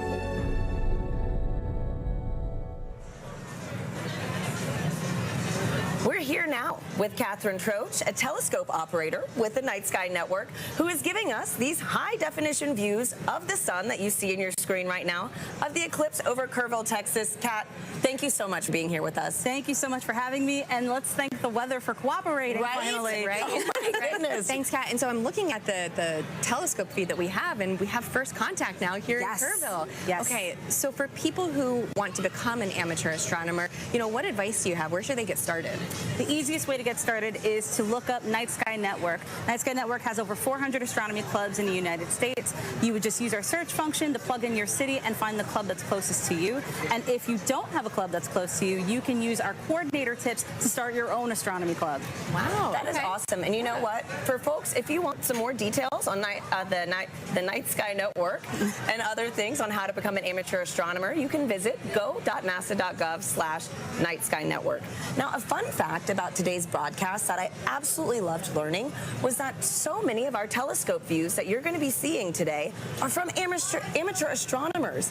And so, Kat, again, on this topic of, sky gazing, I heard that those in the path of totality might be able to witness more than just a total solar eclipse today. Could you give us a sneak peek on what we could expect? Absolutely. So if we have clear skies in the path of totality, as it gets darker, you'll start to see 2 bright points of light. That would be Jupiter and Venus. And then as we get to totality, at totality. Disfruten esta mañana. Ahorita no nos vamos a acercar todavía a los telescopios porque apenas tendríamos que ajustar el enfoque y los filtros. Entonces, como es un momentito muy corto, ahorita, de hecho, miren, si observan las nubes, están empezando a recorrerse en dirección hacia el este o el oriente. Eso es muy favorable, ya que el viento está empezando a desplazarlas. Esperemos que el viento siga haciendo su labor, que las nubes se vayan moviendo de dirección del poniente hacia el oriente para poder pues empezar con la observación. Recuerden, hay que tener paciencia para iniciar. Esto tiene que ser de forma ordenada. Cuando se pueda hacer la observación con los telescopios, sería acercarse al telescopio, siguen las indicaciones del instructor, observan sin tocar el telescopio, se retiran con cuidado y quien sigue nuevamente se vuelve a acercar. Entonces, esto, recuerden, es de tener mucha paciencia. Nuevamente, bienvenidos a esta mañana eclipsante desde la Universidad de Monterrey. Hola, project through so that you can see the projection of the eclipse on the ground. Absolutely. There. That's fantastic. So a lot of different ways to be able to view today's event. There's no one wrong way to do it, unless you're just using, to do it. Just do it. Just make sure you do it safely. And so, Kat, too, earlier you gave me a little reveal of your shirt. It is too perfect for today's show. Could you give our viewers a little taste? Sure, no problem. So if you know, you know. If you know, you know. Totality going on at the moment. Love it. Thank you so much for being here, Kat. Thanks you again for having me. Absolutely. And so now coming up soon, we're going to get our first views of the total solar eclipse as it begins in Mexico, sweeping across North America. We have correspondents all along this path who are going to bring you live into the action as it happens. First up, let's check in with Joy Ung in Dallas, Texas. Thanks to Harry and Gina. So welcome to the Dallas Arboretum and Botanical Garden. I'm Jo Eung, and as you can see behind me, we have a lot of people eagerly waiting for the total solar eclipse. It's so amazing to hear so many people talk about the sun and the moon, and what makes this day even special is that the eclipse gives scientists a really unique chance to do science. So to tell me more, I'm here with NASA scientist Dr. Ashley Greeley. Thank you so much for joining us. Hi, Joy. Thanks for having me. So firstly, how are you feeling about today? I'm feeling really excited. The skies are starting to clear out, and it looks like we might get a pretty good show. Fingers crossed. So earlier in the show, we learned that today's eclipse will look quite different from the 2017 eclipse. We're going to see more structures in the sun's outer atmosphere. So Ashley, can you tell me, why is that different? Why is the sun going to look different, and why is it changing? Sure. The sun goes through phases, which we call a solar cycle. Roughly 11 years, and those are periods where the sun is less active and periods where the sun is more active. We're entering a time of solar maximum, which is really exciting because that means that the sun is more active. Its magnetic fields are more dynamic. We may see features here such as streamers, which looks like little spiky wisps in the sun's atmosphere, which we call the corona, and then little prominences, which look like little peak arcs on the surface of the sun. Yeah, we're really excited to see this, and we hope that we'll see some really interesting features. There may be a little bit of asymmetry as well in the magnetic fields, and I don't know, I guess we'll have to find out in about an hour. So the sun is changing. So do those changes affect life on Earth at all? Sure, yes. The sun does affect life here on Earth. We have a term that we call space weather, which applies to the field of study of everything from the sun to the Earth and in between, and how that affects life here. We are fortunate that on Earth we are protected from things coming from the sun by our magnetic fields, which shield us from those explosions that come from the surface of the sun that we talked about. Those can result in really fun occurrences such as the aurora. There can be some negative side effects, but those are mostly limited to things that are outside our magnetic fields. The storms from the sun can interfere with satellites, and it's something we really have to think about as scientists as we start to plan for putting humans on the surface of the moon or potentially sending them to Mars. Those energetic particles that result from the sun can impact humans, so that's just something that we have to learn about and take into account. So the sun is always there, of course, but why are eclipses a good time to study these effects called space weather? Yeah, eclipses are a really cool time for scientists to be able to study the sun. It's really hard to completely cover the disk of the sun in order to study the sun's atmosphere, especially that inner part of the atmosphere. We're really fortunate that here on Earth, our moon is just the right size and just the right distance from Earth that it can completely block out the sun's disk during total solar eclipses. So we're really able to observe that inner atmosphere in a way that we can't normally. So this event is really exciting for both scientists and the public alike, and that's just such a cool experience to share together. Thank you so much, Ashley. So if you're lucky enough to be in the path of totality, keep an eye out for that sun's outer atmosphere, the corona, and you'll know that you see these spiky features, and it's because the sun is heading towards its most active phase. So for now, let's head to our friends in Russellville, Arkansas. Jasmine, how are things looking on your side? Joy, things are looking absolutely fabulous in a very sunny downtown Russellville, Arkansas. As she said, I'm NASA's Jasmine Hopkins, and I'm coming to you live from the Depot District, where the city is throwing a massive block party, all in celebration of the total solar eclipse. Now, people in Arkansas have great reason to celebrate because this is only the second total solar eclipse visible from the state since it was first established in 1836, and the next one visible from here won't happen for another 2 decades. So people around me are gearing up for what feels like a once-in-a-lifetime opportunity. Now, it's not just the residents of Russellville that are excited. On average, the city has about 29,000 residents, but for the past 8 months, they've been preparing to receive upwards of 100,000 tourists right here in the city. Now, of course, NASA has been a big part of that preparation, so to show you what we've been doing to help, I have a video here to show you. So we have been talking to the next generation of space explorers right here in Arkansas.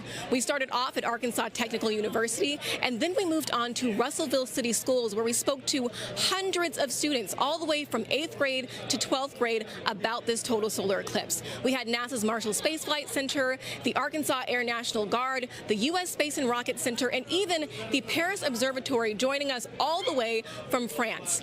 Now, during that moment of totality, Arkansas will experience from 94 to 100% obscurity from the sun, and we'll have 4 minutes and 12 seconds to really soak in that fantastic cosmic event. Now, until that moment, of course, we are telling the residents to stay safe, keep those solar eclipse glasses on. But now let's go from Arkansas to Illinois with Blair Allen. How are things looking for you?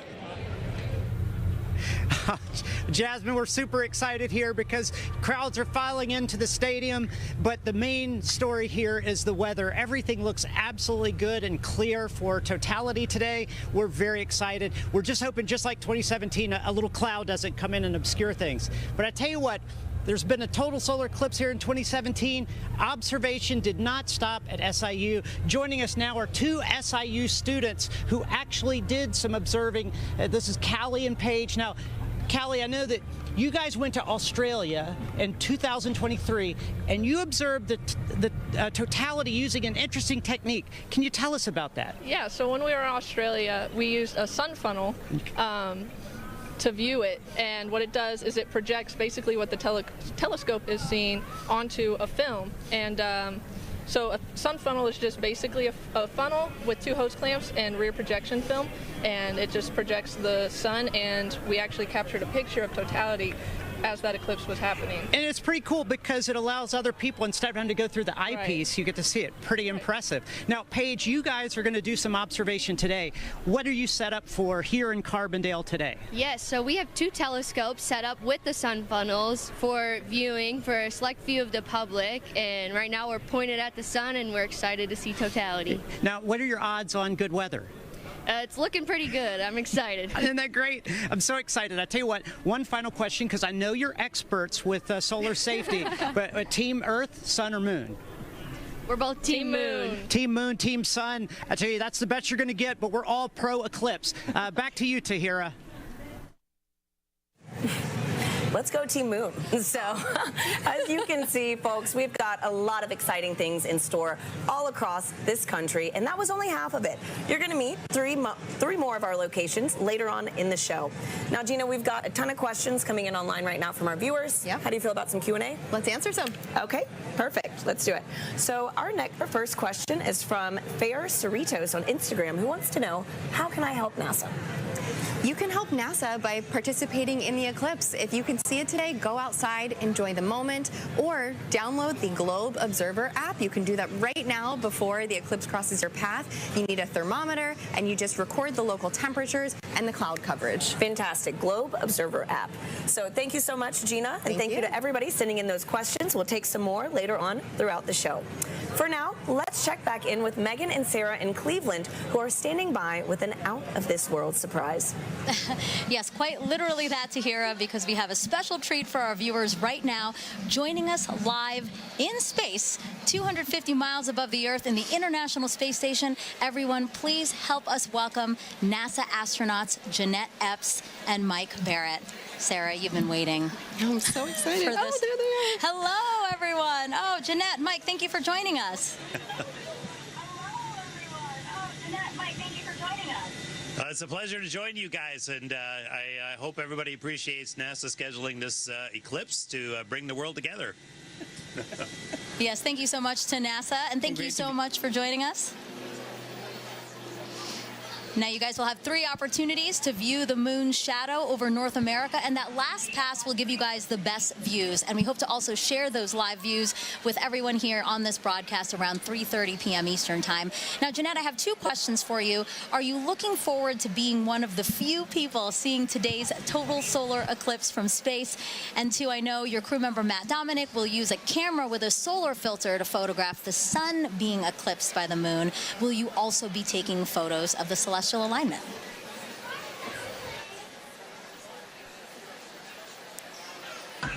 I'm definitely taking pictures of the solar alignment, and I think we're very fortunate to be here at this special vantage point to see such a special event at this time, so I'm definitely excited.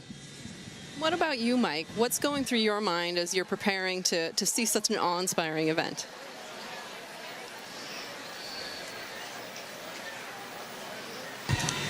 Well, admittedly, I'm a bit of an eclipse junkie. My first one was like when I was 19 with the homemade telescope in the desert, and a few since then. And actually, during the 2017 eclipse, I was on a chartered aircraft several hundred miles off the coast of Oregon watching it. And I got a strange bucket list, and this is one of the things that's on it, to actually watch an eclipse shadow cross the Earth from space.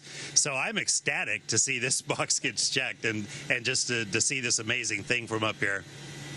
Yeah, the fact that that was actually a box on your list is pretty amazing. And then now it's getting checked. So, for those wondering, this is what the moon's shadow will look like to Jeanette and Mike.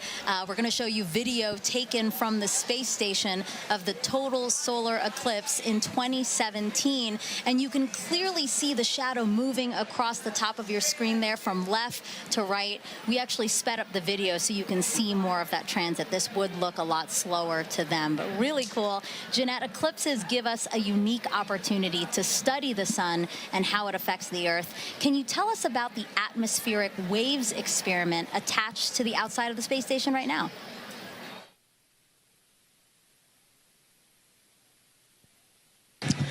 Sure. We have an atmospheric wave experiment that's going on now, and what it looks at are these atmospheric gravity waves. And these waves transport energy and momentum up through the climate system. So with the imager on the atomic wave experiment, we're going to look at how these atmospheric gravity waves impact our Earth's climate, how it can impact our space and global and all of our comms, how it can affect our navigation system. And so over the next 2 years, researchers will use an infrared imager to look at the global distribution of these waves as well as their characteristics.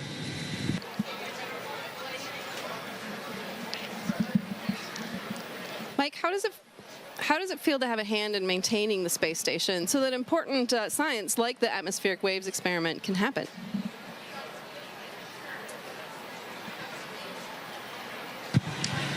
Well, of course, the main reason we're up here is actually to conduct that science. We maintain the station to keep this platform what it should be, what it was built to be, which is a vibrant laboratory, which covers so many different disciplines on the inside and the outside, like the gravity waves experiment.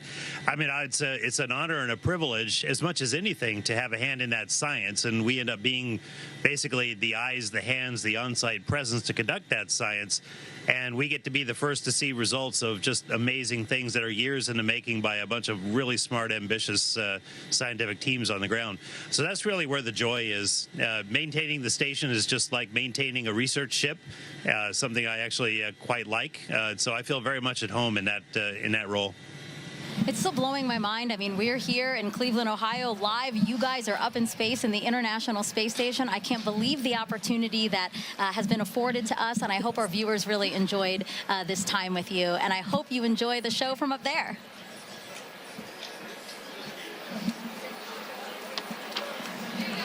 All right. We have, but we do want to close by saying, first of all, we really enjoy being here, but everybody stay safe. And use the simple means to protect your eyes as you look at the eclipse, as Jeanette and I are modeling here, which makes us blind as a bat on the inside, but solar protected on the outside. So we encourage everyone to do the same. Really great advice from both of them. Thank you so much. Sarah and I have our glasses, and we're ready to go. Also blind if we don't do this. All right, again, Jeanette, Mike, thank you so much. And we actually have some time to take questions from the audience. We have #Eclipse. That's how you can send questions to us. So let us take a video from another curious kid we have watching. Hi, my name is Adrian. My question is, why will we not see a total eclipse in California? Thank you. Well, it's a great question, Adrian. So we only a precious few today are going to get to see a total eclipse because the moon is so much smaller than the Earth. It only casts a very narrow shadow. But still, even in California, you're going to get to see a partial eclipse, and that is still a really cool event. So I do encourage you to get out there and see it for yourself today. Yeah, absolutely. So again, #Eclipse. Wherever you're watching us, drop that in the comments, and we'll try to get to as many questions as we can on the show. Okay, so we have obviously people celebrating with us online and at events across the country. So why don't we check out some of those events again now? Waco, Texas again. People look very, very comfortable in their camping chairs and spread out on picnic blankets. They look like they're having a good time. Yeah. A few clouds. A few clouds, but again, they have some time there before. Kennedy Space Center, they will see a partial eclipse. We have some people walking around the Rocket Garden. Oh, it looks like they have beautiful weather there. California Academy of Sciences, yes, they do. They have clear skies. We're very, very jealous over here. And then the Mentor Civic Amphitheater that's starting to fill up. Exactly. There were fewer people when we checked in ago, but now lots of people there and lots of people at the Adirondack Sky Center. I wish I could wave and say hello. They look like they're getting ready for some stuff, though. Yeah, absolutely. Again, the snow cleared out because there was snow over the weekend, but now it looks like a beautiful, probably still crisp day there for them. Okay, and now we're back here with astronaut Steve Bone, who's looking around, taking in the sights, Steve. I see. It's just an amazing amount of people. It's really cool to see. Yeah, absolutely. You can feel the energy. And it's really cool that you're here. So Steve is here because, you know, obviously, as we've been saying throughout the show, you really should have these glasses to safely view the eclipse. But if you don't have glasses, that's why Steve is here. So Steve, I see that you brought some supplies for us. I did. I have a little bit for everybody. We'll see how we can do here today. All right. So this is like a pinhole viewer. And so it's basically a pinhole camera. I don't know if you ever had to do that when you were a kid, is make a little camera by basically poking a hole in a piece of paper. Okay. And then using that to focus onto a screen. Okay. And so we all have pins here, I guess. Yes. So we have a paper plate, we have index card, and we have pins. And I have my Crew 6 pin. Nice, nice. All right, so what do we do, Steve? Basically, all you have to do is poke a hole in the cardboard. Okay. And the size of the hole will determine the focal length, the focal distance of your viewer. And it has to be big enough that the light will come through. And it's sometimes hard to do if we don't have like direct sunlight. So you want to make sure you have a big enough hole. I think that'd probably be enough. Yeah. And then what you'll end up doing, if we had the sun, you could basically over your shoulder, don't look at the sun. Mm-hmm. Sun behind us. Sun behind us. Yes. And so you hold this up and you'll see, you can actually get, there it is. I can see. We do see it with the lights, the studio lights. You only need a little bit, and then depending on how far in and out you move it, and the size of the hole, that gives you your focal length. Got it. Just like a lens. And basically, like we're saying with the studio lights, if something were to pass over the studio lights, that same shadow essentially would be projected through the index card right now. And that's how you safely watch it. That is a good, safe way to watch it. There's a lot of other ways to see it as well. I know that. I have that. I'm prepared. Colander, right? Yeah. So that's a lot of fun because if you're in an open area like this today, and you don't have your glasses, or you just want to see something really cool, again, put it over your shoulder and hold it. You'll get a big array of all those little eclipses happening on the ground below you. Yeah, actually, I think we have a picture of that. I'd love to see that because really it is a very, perfect. Look at that, Steve. Oh, yeah. Well, I mean, even if you don't have anything, right, you can actually use your hands to make your own sort of improvised pinhole camera. Absolutely.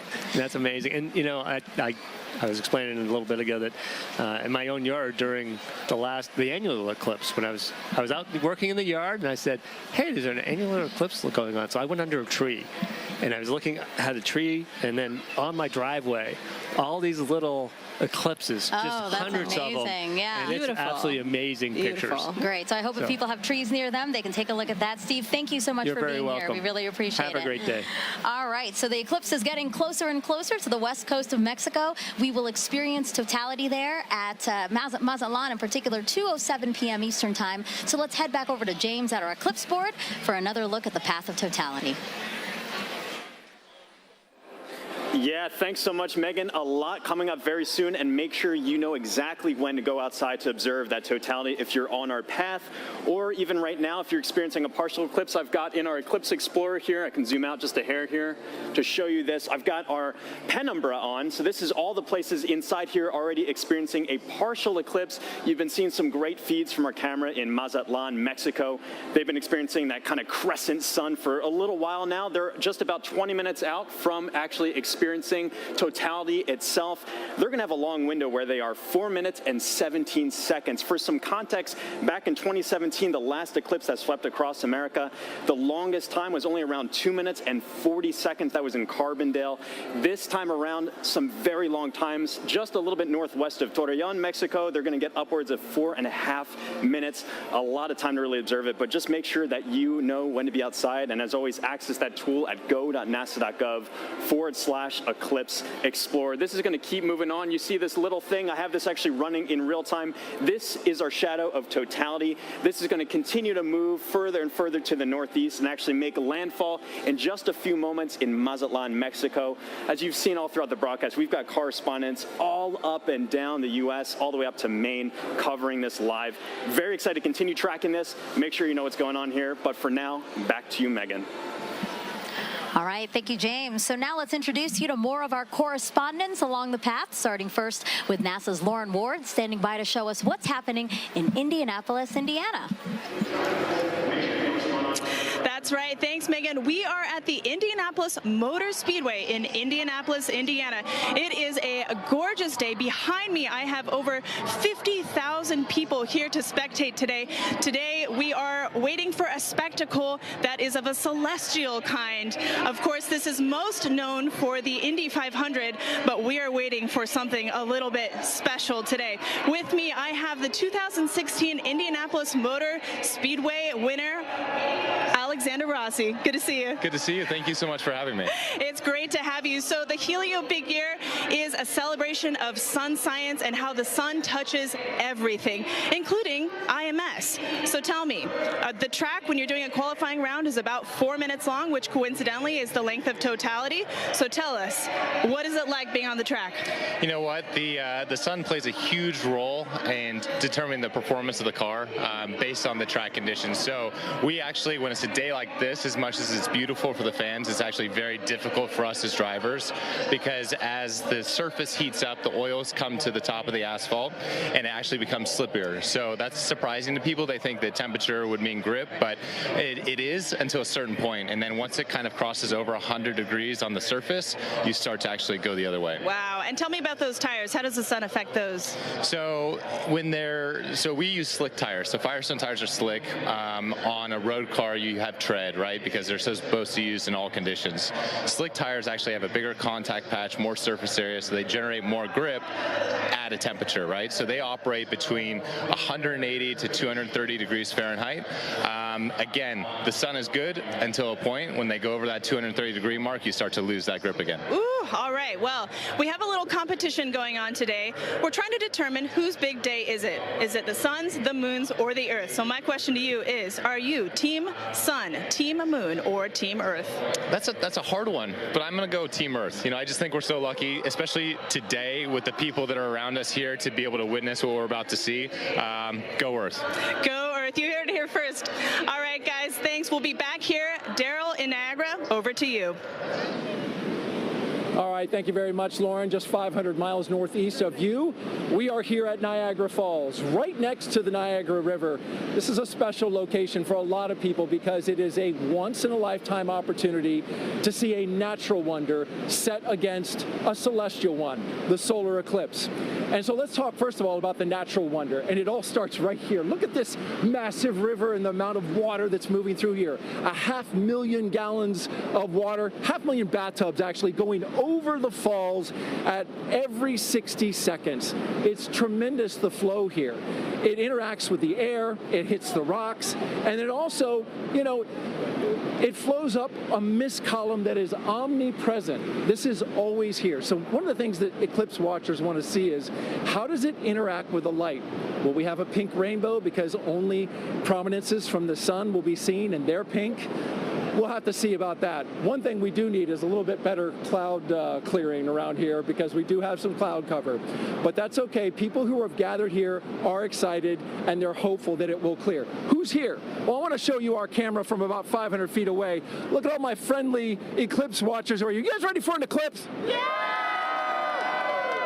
Well, I love the energy. We could use this energy to blow the clouds out of here. As our camera backs out, you're looking at Terrapin Point, and this is the lawn here. It's roughly the size of a football field, and everybody who's here, a lot of people came in at 6 a.m. this morning. They currently cut off the park from anybody from coming further into Goat Island here. So this is the max capacity that we're at right now. It's that popular.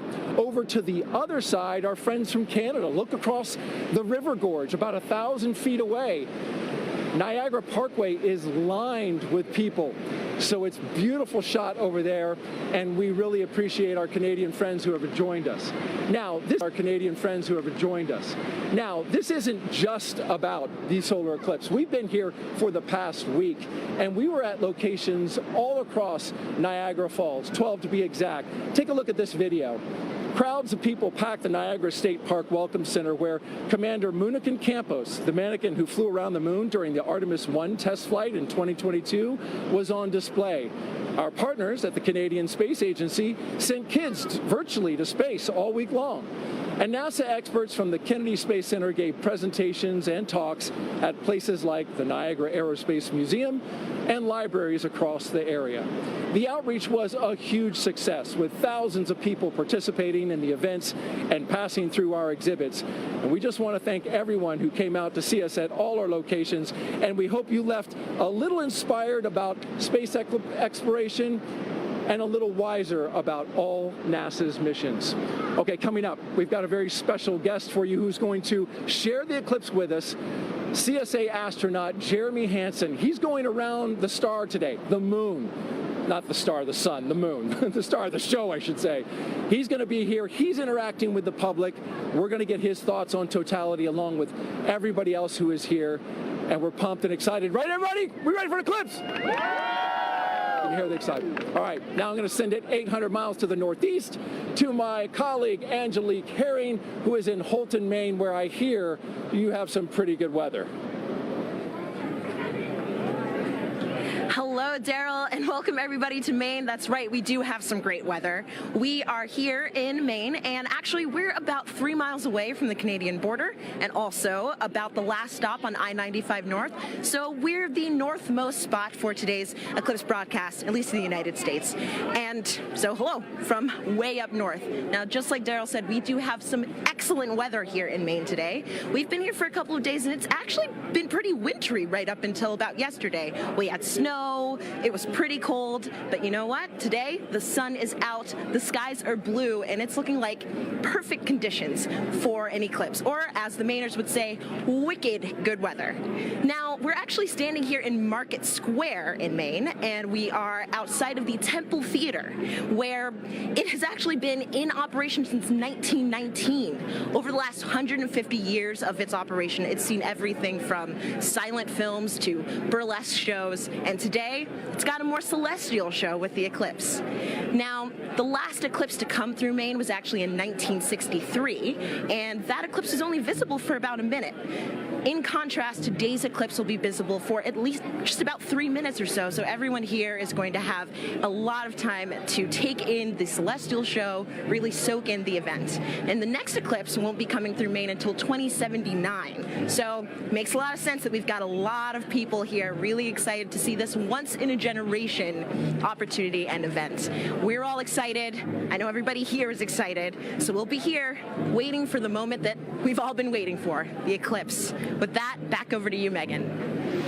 Hey, thank you, everyone. It was really cool to see everyone along the path of totality. You can tell we're covering a large swath of land because everybody's in different kind of attire. You know, you have short sleeve shirts somewhere, and then you have like Daryl, who it looks very, very cold, and he does have some cloud cover, so I hope that it does kind of clear out for him. I feel like we've covered all of those levels of weather over the last day and a half. That's true, here in Cleveland. So, but it's looking nice now, so that's great. And actually, if you were watching our screen here, we just had a view of the eclipse in Mazatlan, Mexico. In about 10 minutes, that's when we'll start seeing totality in that area. And in that time, the U.S.'s top doctor is encouraging everyone to try and watch the celestial event for our physical and mental well-being. Hi, everyone. I'm U.S. Surgeon General Dr. Vivek Murthy. I'm thrilled to be joining you today as you gather to experience a truly awe-inspiring event, the last chance that we'll have to see a total solar eclipse in the contiguous United States for the next 20 years. The sun is a universal source of light and life. It contributes to our physical, mental, and emotional well-being, and it unites all of us. Today, no matter where you're watching from, whether it's along the path of totality or a partial solar eclipse, you are sharing the experience with millions across the nation.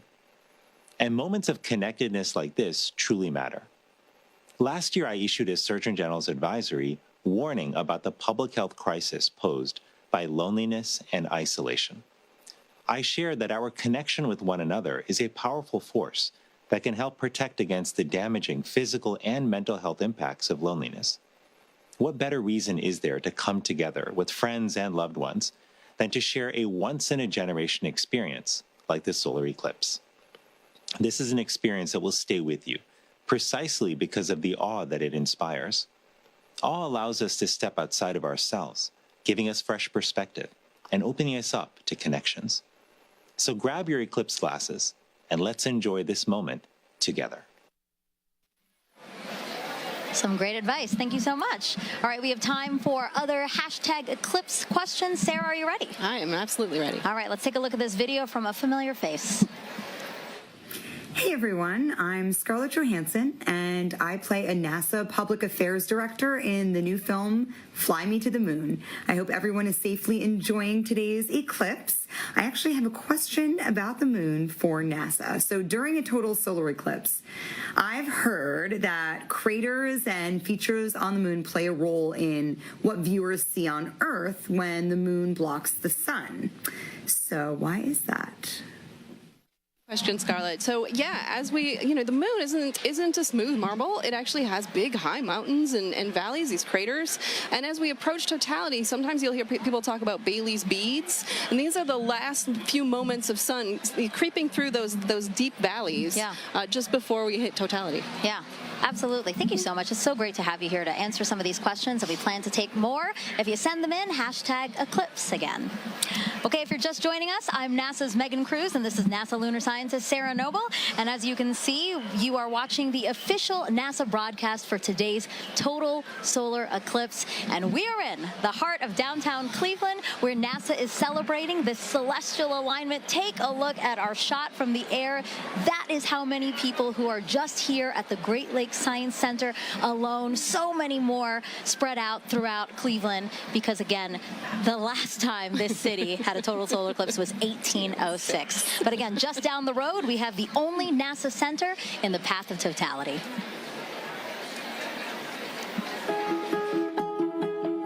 When it comes to NASA, I think a lot of people initially think of rocket launches in Cape Canaveral or astronauts floating above the Earth in the International Space Station. But there's a lot of research and engineering and testing that needs to happen before anything can fly. And we have those capabilities: supersonic wind tunnels, microgravity drop towers, vacuum chambers, and a research aircraft hangar. And that's why people from all over the world come to NASA's Glenn Research Center right here in Cleveland, Ohio. What we work on, power, propulsion, communications, you need it for anything that flies. We like to say the road to the moon goes through Ohio, and that's because our test facilities are crucial to advancing the Artemis program. Part of our vision for going back to the moon and establishing a sustainable presence is having a lunar gateway. A lunar space station can fly successfully around the moon and sustain astronauts there. And we are leading the program that's developing the power and propulsion element. NASA's Neil Armstrong Test Facility in Sandusky, Ohio. It's the only place in the world where you can test a full-size spacecraft for all the extreme conditions of launch and spaceflight. Right now, we have the Orion spacecraft. This is a spacecraft that actually went around the moon, but we're using it as a test article now to make sure that in the launch environment, that spacecraft is safe. When it comes to aviation, every U.S. plane has NASA Glenn technology on board, which makes your flight cleaner, safer, and quieter. And looking at solutions like electric and hybrid electric propulsion systems that will reduce or give us different ways of converting energy that are cleaner. Our center partners with a lot of community organizations to share NASA's discoveries or just get kids excited about science, engineering, technology, and math. I really enjoyed the VR experience. Sí, aquí enfrente, en esta zona de aquí. Los que participaron en el concurso de preparatoria, por favor, aquí cerca del área de la pantalla. Para las demás personas, sí les pido, por favor, que no se acerquen mucho a los telescopios porque pueden patear el tripié y con cualquier movimiento que hagan, el telescopio va a dejar de apuntar en dirección hacia el sol. Si se dan cuenta, se está complicando un poquito el hacer el seguimiento. Esto es por el tema de la densidad de las nubes. Los filtros de los telescopios necesitan recibir suficiente luz, de lo contrario no vamos a alcanzar a observar. Entonces, por eso la observación se está haciendo lenta. Estamos tratando de hacer lo mejor que se puede, pero las condiciones meteorológicas y atmosféricas no son muy favorables. Hay nubes y además también tenemos mucha turbulencia atmosférica. Eso afecta directamente en la calidad visual que podemos tener en los diferentes telescopios combinados con los filtros con los que están equipados. Entonces, nuevamente tengan por favor paciencia para poder hacer la observación. Sí, pues nuevamente los alumnos de prepa aquí cerca del área de la pantalla, por favor. Entonces, les reiteramos, por favor, tengan paciencia, estamos tratando de hacer lo mejor que podemos. Tenemos aquí lo que son... ¿Se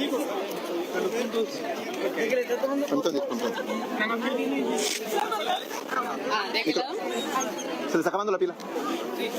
Gracias. Quería confirmar que se le ve un relleno. No, como ya funciona, sí funciona, sí. A ver, nada más levanten las manos que vienen al concurso de prepa, por favor. Sí, si pueden hacer una filita más o menos aquí. Sí. But it's also an opportunity for us to study much more one of those celestial bodies, and that's our star, our sun, and our star in our solar system. And we can find out more about that gaseous explosion that's coming out from the core of the sun when we can see it better. And we can see it better because we're not looking at the bright ball. You're suddenly looking at that corona, that mass of gases that are coming out from the edge of the sun. Right. And you don't have to be a scientist, right, to study this event, right? How do we get help from people across the country to help us study these things? Well, by asking them. Make a note of anything that you observe and then share that with us. All right, an administrator, you know, we have to take precautions when viewing a solar eclipse. Remind everyone what we should be doing today. Okay, you've got some glasses. That's right. That's right. The glasses are all ready. Absolutely essential. You want to put these on as it is starting to have that moon move in front of the sun. And we don't want you to damage your eyes. Right. Yep. And it's incredible. You put these glasses on in the normal sun of the day, you can't see a thing. Can't see a thing. But when you Yes. look at the sun, you will be protected. Administrator, thank you so much. We really appreciate your time here. And now we're going to head it back over to James at the Eclipse board. Whew, yeah, the countdown is on. Just a few moments left until the eclipse makes landfall in Mazatlan, Mexico. Right here, you can see where that eclipse totality shadow is right here. It's going to continue moving very rapidly onwards to Torreon, where we also have a live feed covering all of this event. Super excited for that big moment. And let me actually just go to our moon board here, and we can play through this at 60 times speed. I'll zoom in a little bit here. And Scarlett Johansson had a question a bit earlier about the kind of rippling effect that we see of the eclipse shadow. When you first see this right here, at first glance, you might think it's low resolution or we're lacking some kind of information here. The inverse is actually true. This is actually incredibly high resolution, this shadow projection that we have, because of data that we've been gathering at our moon for more than 10 years, thanks to an orbiter called the Lunar Reconnaissance Orbiter. It's been mapping our nearest neighbor in incredible resolution, just really getting every single bit of valley or crater or mountain. All of those little imperfections on the moon are contributing to that shadow that we see rippling across the country. You're not going to be able to see that from the ground, but looking from space, you see that really cool effect of kind of the rippling there here. So let's just preview some things to come here. In Mazatlan, they have that last little crescent sliver of sun. For now, if you're in that area, make sure you keep your glasses on until that sun is completely blocked out by the moon. That's going to be in just a few moments. You're going to have a long duration there, 4 minutes and 17 seconds. That sounds like a lot of time, but it's going to move like that. So make sure you are ready on the pole pulse. Again, for all of our locations up on this path of totality here too, make sure you set a timer on your watch or a phone or something to remind yourself to look outside and experience this. You don't want to miss this. If you do miss it, you got a long time to wait for the next big one across America. That's going to be in 2045. So make sure you're watching and watching safely here. You just saw some footage from Kerrville and Cleveland as well. It's a little bit cloudy in some places, really hoping that that clears out in time for us to have that beautiful view. But in just a few moments right here, this eclipse is going to be coming up in Mazatlan, Mexico. So for now, this is going to be really exciting. The countdown is on. So for Mazatlan, this is the last little bit here. Again, I'm always keeping an eye on that weather. And also one little note about our tool here too. If you wanted to see, this little icon kind of previews what the expected eclipse is going to look like at that given time. All these little googly eye features are clickable, hyperlinkable. You can kind of click on that. It'll snap you right to that exact time to get an idea for what it's going to look like in your neck of the woods. But for now, the big moment's coming up. Back to you, Megan. Let's check it out. All right, thank you, James. And as you can see, wow, we just have a tiny little faint sliver left of the sun in Mazatlan, Mexico. We are expecting totality in 1 minute and 35 seconds. You know, joining us now to walk us through this, Kelly Korrick, an astrophysicist with NASA's Heliophysics Division. Kelly, tell us about the science NASA is about to conduct right now in Mazatlan. So science that they're going to conduct is about the WB-57. So we're going to fly some planes over and make sure that we can actually see that solar corona, that that hot atmosphere that's around the sun that we're about to get once we reach totality. Yeah, and it looks like it's almost there. Yes, it's almost there. You know, we have a view right now of inside the cockpit of one of the WB-57s, or at least we're efforting one, because as you said, this is going to be a huge part of what we do in Mazatlan. Definitely, yeah. It's the there it is, Kelly. There it is. Oh, look at that view. So we're looking out. That's great. We're looking out, and it looks like we might be able to. We're seeing a lot of clouds, but hopefully a shadow as well as we're coming in to totality there.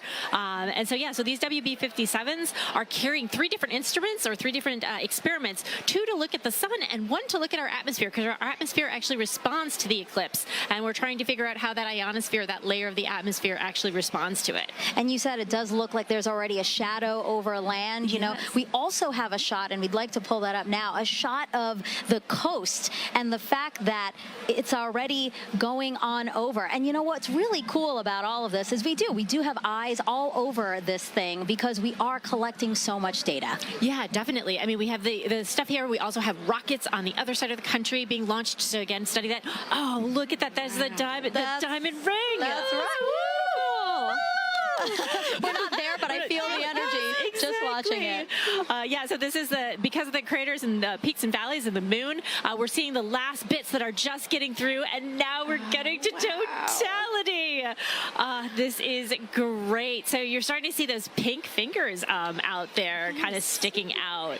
Wow. So again, totality here in Mazatlan, Mexico, the first community in North America to experience the moon completely eclipsing the sun. And if you are in Mazatlan right now, it is now safe to remove your eclipse glasses for the next 4 minutes.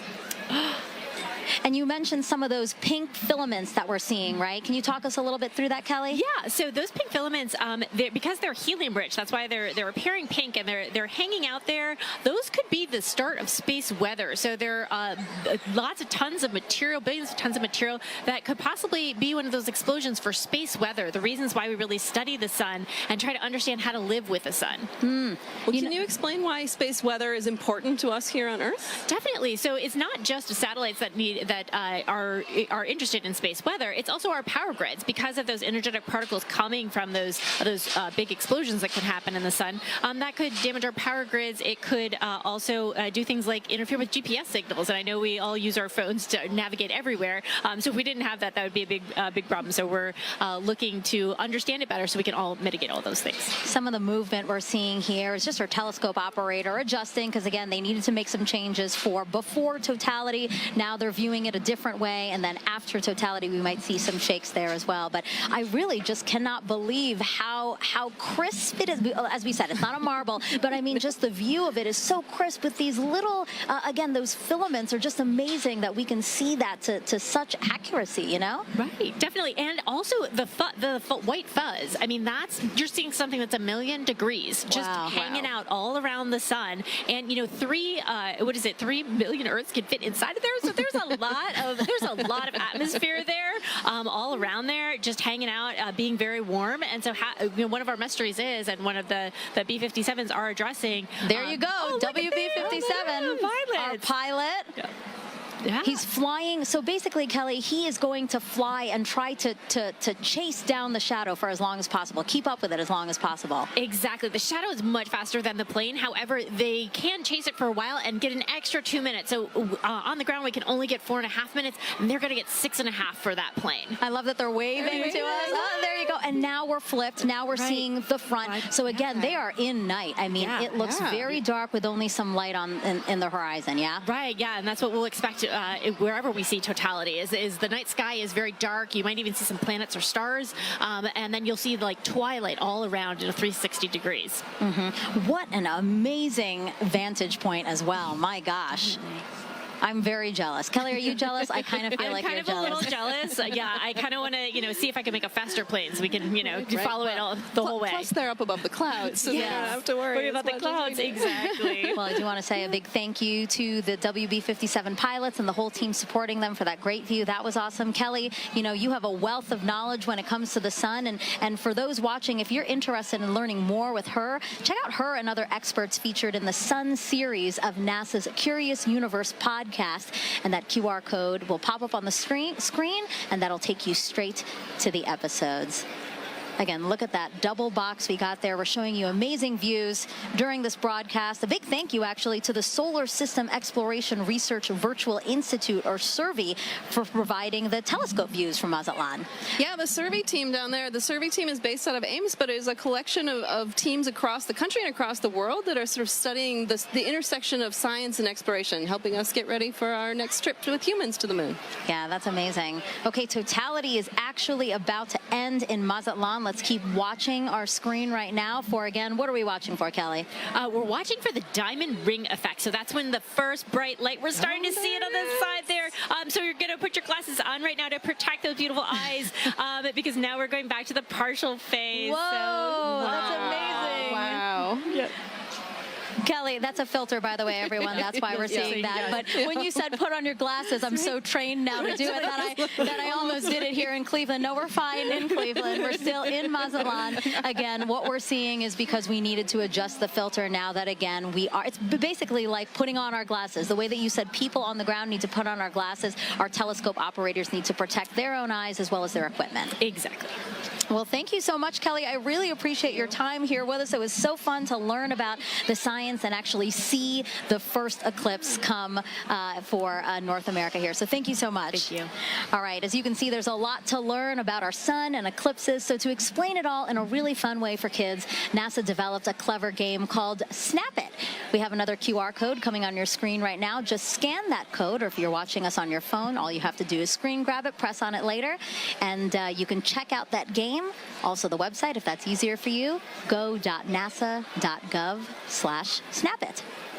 Okay, so NASA can predict the total solar eclipse's path to a high degree of accuracy because of a spacecraft that launched nearly 15 years ago. This same spacecraft is now helping our Artemis II astronauts who'll be orbiting the moon next year.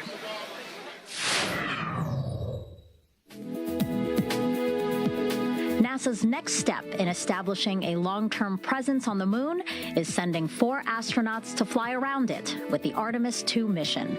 Part of the crew's training has been to study images from NASA's Lunar Reconnaissance Orbiter, or LRO. The spacecraft launched in 2009 and continues to use 7 instruments, including a high-resolution camera, to help us learn more about the moon's surface. Because of LRO, we now know more about the moon's topography than any other planetary body in the solar system, including Earth. The Artemis II crew used LRO data and photographs to learn how to identify lunar landmarks they'll see from orbit and to seek out sites of scientific interest, like possible landing spots for future explorers. While helpful for planning Artemis missions, people back here on Earth also use LRO to predict the shape of the moon's shadow, or umbra, during total solar eclipses. The moon's shadow will change throughout the eclipse, depending on the lunar terrain and the elevations of observers on Earth. People may even see what looks like an arc of solar diamonds around the moon as sunlight peeks through lunar features like craters. That's a look at your Artemis Moon Minute. All right, joining us on the host desk now is a familiar face here. Oh, actually, sorry, Snoopy. Oh, I just revealed that it's Snoopy. Well, I just want to wave real quick to the crowd here at the Great Lakes Science Center, just outside of our host desk, waving at us, waving at the camera. I'm waving back at them like they can see me. But I did just spoil the surprise. We do have Snoopy here, our Chief Safety Officer here at NASA, and he's here to tell us how to safely watch the eclipse. So, Snoopy, if we were to watch the eclipse today before totality, what should we do? That's right. You should have your glasses on. That's right. Well, and what about during totality, Snoopy? Can we take them off then? Yeah, let me help you out here. Oh, Snoopy, there I can see your shining bright eyes. I love Snoopy. He's so funny. Now, Snoopy, I have to ask you a question, okay? So today we've been polling everybody, asking for the total solar eclipse today, who is the big star of the show, right? Is it the Earth? Is it the Earth? Is it the moon? Is it the sun? Okay, but you have to pick one. You have to pick one. You have to pick one. You don't want to pick one? All of them. All of them are great? That's right. Snoopy, thank you so much. I know you're super excited to see the total solar eclipse today. We're glad to have you here. Bye. All right, now let's head back over to Tahira in Kerrville, Texas. All right, thanks, Megan. I mean, what an incredible view from Mazatlan, Mexico. That was amazing. And folks, as you can see on your screen right now, we are less than 1 minute away from the eclipse crossing over Torreon, Mexico. Gina, how fast is this moon shadow moving right now? I mean, it's flying. It's going about 1,900 miles per hour as we're chasing it across the U.S. That is incredible. And so, you know, in Mazatlan, we were able to see the diamond ring effect. That's right. It was beautiful. Beads. So hopefully we'll be able to see that in Torreon right now. Yeah, we're watching that live feed. Yes, just to see this sliver crossing over the moon. That's right. We're getting so close there. Hopefully we'll see that diamond ring too. Wow. Look at this. And so we're about 10 seconds away. Here we go. Let's take it in. Wow. What a spectacular. Going into totality. Wow. There you have it. We are in. Yep, that diamond ring came through, and we see a little bit of those Bailey beads too as we're looking at it, those kind of the lights trickling through around the surface of the moon, coming through the peaks and valleys. So what are we viewing on the left-hand side? This almost pink color effect. Right, and so as we just heard from the last totality, you know, these pink fingers are popping out a little bit, and those are those solar prominences. They're appearing pink because of the helium-rich, but we can see it. Let's focus on the corona here, that glow that we're getting, and we can see basically these streams that are coming out, a lot of that energy and brightness that we do not have the ability to see on a day-to-day basis. So with this total eclipse, we're able to see that corona nice and bright coming through in Torreon. That is just a magical view. Oh my goodness. It is. Gina, okay, and so we've got so many questions coming in online right now from viewers watching this. Our first one is going to be from Justin, who wants to know, you know, right now we are seeing a pretty clear and spectacular view of a total solar eclipse. Yes. But Justin wants to know, what will it look like if it's clouded over? Right, so the view that we're getting right now, you won't be able to see that if it's clouded over, but you will have effects going on, right? You'll get a change in the temperature, so the temperature will drop. It'll still get darker as It's already getting dark here in Kerrville. I mean, we have some cloud coverage, right? And we're feeling a little extra wind. It's noticeably darker despite the clouds that we have, so you'll get some of those environmental effects even if it's cloudy where you are. And so a great follow-up, you know, we've got Halloween Ghoul on YouTube who wants to know, again, will the temperature change during totality, which I know you mentioned that it will get a little bit cooler. Yes. But do you know about how many degrees we can expect? Yeah, you know, it depends on the location, the humidity, multiple factors, but it can change by about 10 degrees or so, depending where you are, maybe even a little bit more than that. And, you know, we're feeling a little chilly kind of where we're sitting compared to what it was earlier. And, I mean, I'm just staring at this view of totality that we have in Torreon. So we're about halfway through totality right now in Torreon, Mexico. And again, I know folks said that this is almost double totality than 2017, right? That's right. That's right. And so in 2017, we had a little more than 2 minutes. So we're lucky enough this time that we have over 4 minutes in some places too. This is so beautiful. And so our next question from Sibel on Instagram wants to know, why is the sun more active right now? So the sun is more active because we have an 11-year solar cycle. The sun goes from solar maximum to solar minimum, where it's changing its level of activity. Oh, and as you're seeing the screen, yeah, so I see in that the bottom right there, we can see that prominence extending out. And as we heard earlier in Mazatlan, you know, that is potentially the beginning of space weather activity. So we're talking about solar maximum. If there's a time to see any of that space weather activity during the total solar eclipse, this is the time to do it. So let's watch that as we go through totality in our other locations too, and maybe we'll be lucky to see some of these features change for us. That is so beautiful. It is.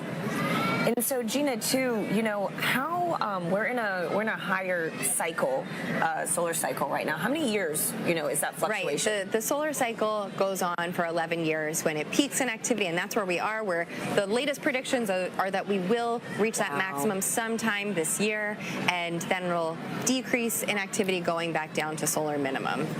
And so, Gina, I've got time for one more quick question from Christopher on X, who wants to know which other planets have the best eclipses. Oh, okay. Well, that's right. So eclipses don't only happen on Earth. Let's talk about Mars, for the fact that Mars does have eclipses when the moon crosses in front of Mars. Mars has 2 moons, and the rovers on the surface have captured images of those. But no other planet has a view quite like this, right? Nope. That is special for us. Just the distance and the size of the moon makes it such that it will completely block the sun as it's doing today. Wow. And you can see there's that diamond ring effect as we are coming out of totality in Taurion. What an incredible Wow, it's a bright one too. Look at that. That is a bright one. So is this what, a Bailey's bead, or? So that's going to be that diamond ring, just how bright it is. Bailey beads are a little bit smaller as they kind of bubble over the surface, but folks who are in that location should have those safety viewing glasses back on so that they can now view the partial eclipse that they are experiencing. Well, that is fantastic. And you know, the next time we see this eclipse, it's going to be right here in Kerrville, Texas. So folks, the countdown is on. We've got about 10 minutes until we see this with our own eyes. You can hear people too. Yes, big moment right here in Kerrville. For now, let's check back in with Lauren at the Indianapolis Motor Speedway. Thanks to Hira. We are getting close to eclipse ourselves, but for now, we have a very special guest, NASA's very own Pam Melroy, Deputy Administrator and former astronaut. Pam, it's good to see you. Oh, it's great to be here. I'm so excited. It's very exciting. So what's it like being in Indianapolis for an exciting event like this? Well, it's a beautiful day here, and I love the fact that we're here with thousands of people in the Indianapolis Motor Speedway, but we're joining with millions of people around America looking up together to the sky. Absolutely. And tell me, is this your first eclipse?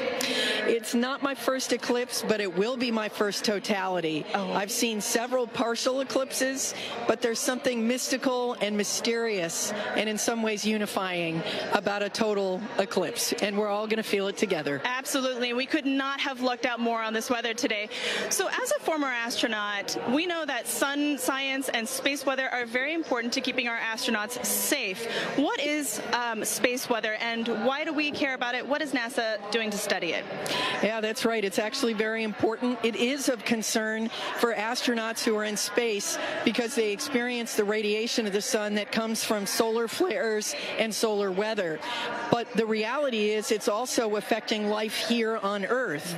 It impacts the upper reaches of our atmosphere called the ionosphere, which is an electrified part of our atmosphere that is a conduit for communications.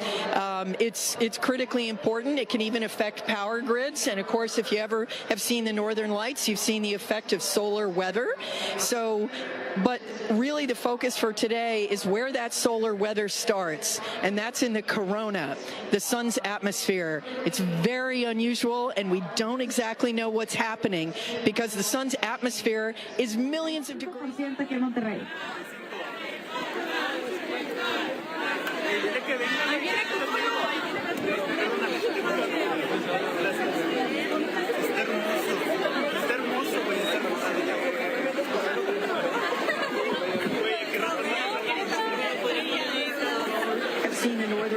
you've seen the effect of solar weather. But really the focus for today is where that solar weather starts, and that's in the corona, the sun's atmosphere. It's very unusual, and we don't exactly know what's happening because the sun's atmosphere is millions of times.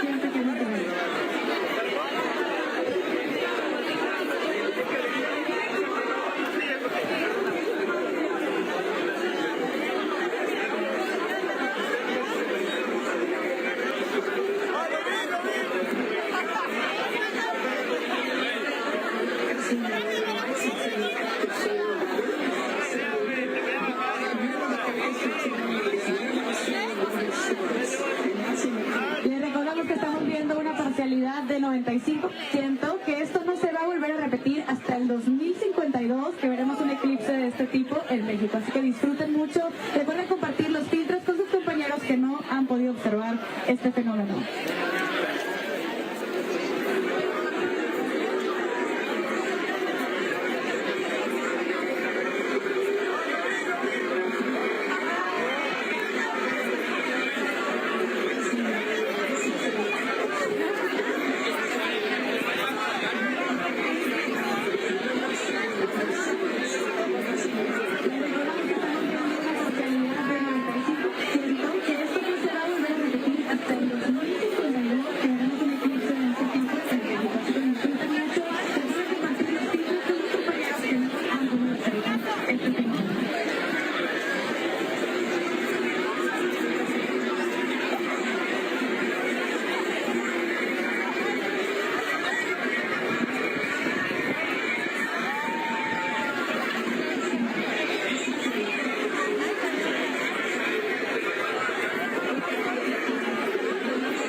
dream come true. And getting to work with the whole team, the international team, it's the best. Wow.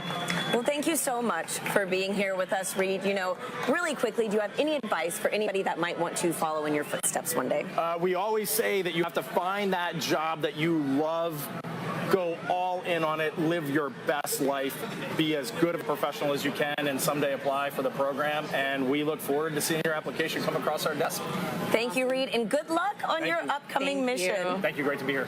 Now, if anybody feels like reaching for the stars, NASA is actually currently accepting applications to be an astronaut.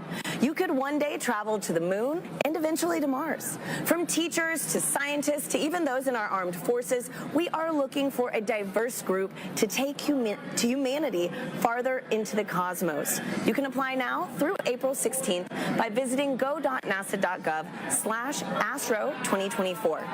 Now, timing is everything when it comes to pulling off successful science during an event like today. Let's hear from a very special guest who also knows a thing or two about perfect alignments.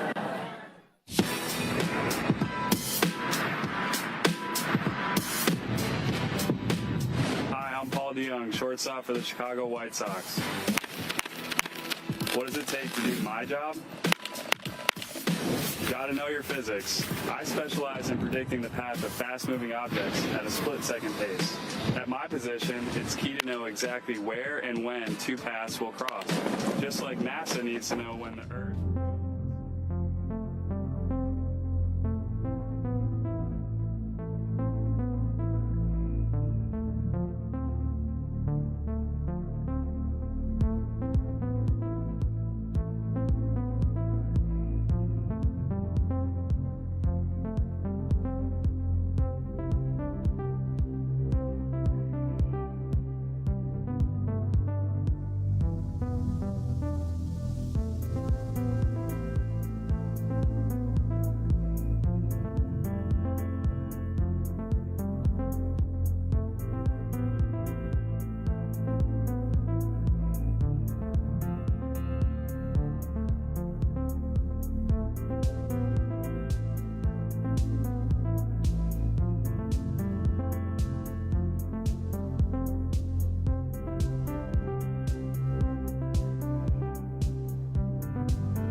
It's trying to peek out. It is trying. It is trying. It is trying. It is getting dark here. The wind's picked up.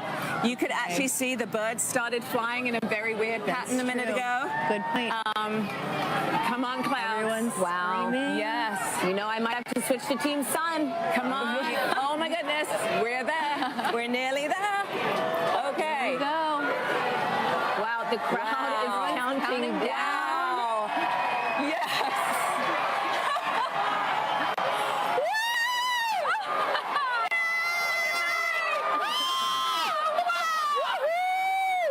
Oh my gosh, it's beautiful. Yes. Oh my goodness. That is amazing. I told you. No, go away, clouds. Go away, clouds. They're going to move. Look at that. Oh my goodness. I have been saying all day, look how dark. Look how dark it is around here. Yeah. It is just this white ring. White ring. Yeah, it's so dark. It is so dark. It is You so can see the dark planes here. and the sky You much can. better. Wow. You can. Everybody's We have just planes and screaming. helicopters and drones. The whole all over the crowd place is today. Oh, look Here at we the go. clouds are going to clear Look for at us. that. Yes. Yes. Woo! Oh my Look at that. Just That's look amazing. at that. That is And we have incredible. about, what, 4 minutes Oh, yeah. to 4 just minutes bask. and 25 seconds. To be Yes. I mean, this really, Yes. again, reminds you that we are on this one planet, you know, Yes. in this larger system. And you have to be on this planet to see what we're seeing. You do. right That's now. why we are Team Sun, Earth, and Moon. Because you need the moon for an eclipse. You need the sun for an eclipse. And we're Right. standing on the Earth to see it. Oh, man. So, all of NASA science represented by a total solar eclipse. And something that, what, over 30 million of us today, at least in the path of totality. At least, yes. Able to witness Yeah, this. 31 about people you, living in the path of totality. So Doesn't imagine count how who many people travels. actually traveled here. Yes. Absolutely. Yes. This Wow. is getting me extra excited about all the science that All the science that we're doing. right? Yes. Yes. All right, right? Those clouds are playing tricks on us now. Those clouds are being pretty mean. Yeah. It was nice to get a taste, though. Wow. It's true. Yes. So dark. It is. It's got everybody is looking so up. dark. I'm so happy that, you know, for folks that travel, able to see this take place. That's right. And it's been such a great atmosphere here all day. Every time the sun comes out, everybody cheers. Cheering, counting down. It has been incredible. And so, wow. That's true. Oh, Nikki, what's your favorite part about an eclipse? Is this your first? No, this is my second one. 2017. I was in Nebraska and I saw it there. But I think there's just you can study the sun, you can study the corona, but suddenly you see it with your own eyes, and it's that feeling of just, wow, that is our star. Like it isn't just the sun anymore. That's a star, and you see it looking like a star. And you know, as we study, as we look for exoplanets in other galaxies that might be able to support life, you know, we need to understand our relationship here on this planet with that star. And so it's so important. And I think when you see it, you're just like, wow, it actually is a star. You know, it's not just a bright point of light in the sky. You can see the structure. You can see just how exciting the sun is, and actually how dynamic it is. Yeah. And you know, it's not often in heliophysics that we can actually see the science that we're doing with our own eyes. That is right. So it's a rare experience. Or even share in it, you know. Millions of us so today. many people partake. Yep. That's right. It's pretty windy too here. It is windy. And so I know earlier in the show we've mentioned that total solar eclipses really might only pass through a certain location, say every 375 years. Yeah. Can you explain how come we don't see eclipses like this every month? Yeah, every month. Because the moon's orbit is actually tilted, and so most of the time when it passes in front, it doesn't block out the light for us. At this particular time, it is right on the plane between the Earth and the Sun. It is actually at its closest point to the Earth, and so in the plane of the sky, the moon is exactly the same size as the sun, and that is very unique. That is so special too. I mean, like, what are the odds? It's the 400s, right? Yes. The distance between the Earth and the moon is 400 times closer than the Earth and the sun, and the size is 400 times smaller as well. So it just blocks it perfectly. Yep. It does, and right now the clouds are blocking it perfectly. Hey, but we got a taste of it, which was very nice, and we are chasing this eclipse across North America today. We are. So excited Yeah, we to see are. it from these I other think it wants to locations, come out again. I don't know. These clouds are thinning. Yeah, the clouds. You can hear the crowds cheering. Getting excited. We're hopeful. Yeah. Channeling all that good energy. Yeah. This crowd has been great all day. Oh, yes. All day. It's crazy to believe, too, that it was so dark, and it's only like midday. Oh, yes. Yes. Yeah. Wow, and we're starting to get Starting to get the light back. Yeah, starting to get the light back. Yep.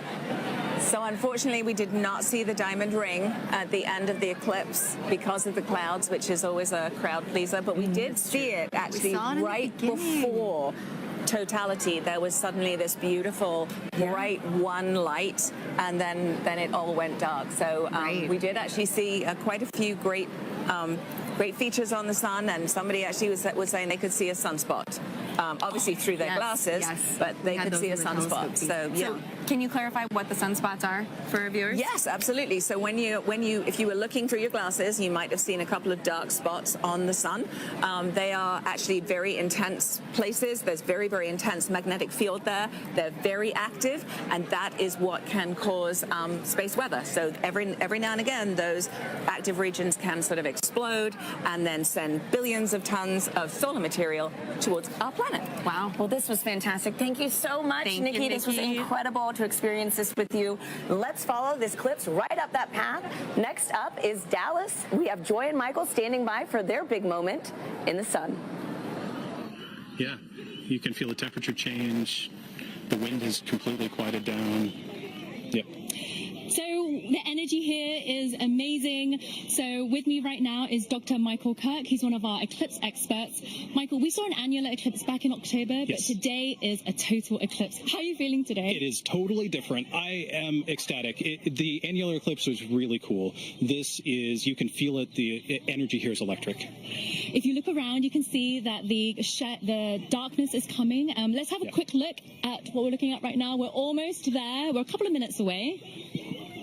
Ooh, yep, just a crescent left. So let's quickly talk about some of the ways that the public are participating in the eclipse right now. Yes. Michael, can you talk about some of the citizen science projects? Yes, there are people all around the country right now making measurements of audio recordings to see how the environment is changing, and it is a great opportunity to do genuine science with just an audio recorder. Fantastic. So we are almost like, let's see, a few minutes away. So minute 30 out, I think, actually. Okay. So let's have a look at the eclipse. Michael, what should we expect to see moments before totality? Okay, so as we approach totality, you're going to see that crescent sun slowly drift away, and then you're going to see the Bailey's beads, where there are these bright points of light that are last bits of sunlight cascading through the moon valleys, and then right before totality, you'll see a diamond ring, that last single point of light, and then we'll be in totality. We just have a thumbnail of sun left. We are closing in on totality here. Wow, we see a slither of the sun left. Remember, you can only take your safety glasses off when the moon has completely covered the sun. And in Dallas, Texas, we are seconds away. Oh my goodness, I can feel my heart racing. You can hear the crowd getting excited. The birds are chirping and they seem like they're going into their nighttime routines. Wow. So we are a few seconds away. You can hear the crowds cheering. Here we go. Oh my goodness. This is absolutely ecstatic. The darkness is coming over Dallas. Here we are. Just a few seconds left. 10 seconds. Woo! Oh, I'm so excited.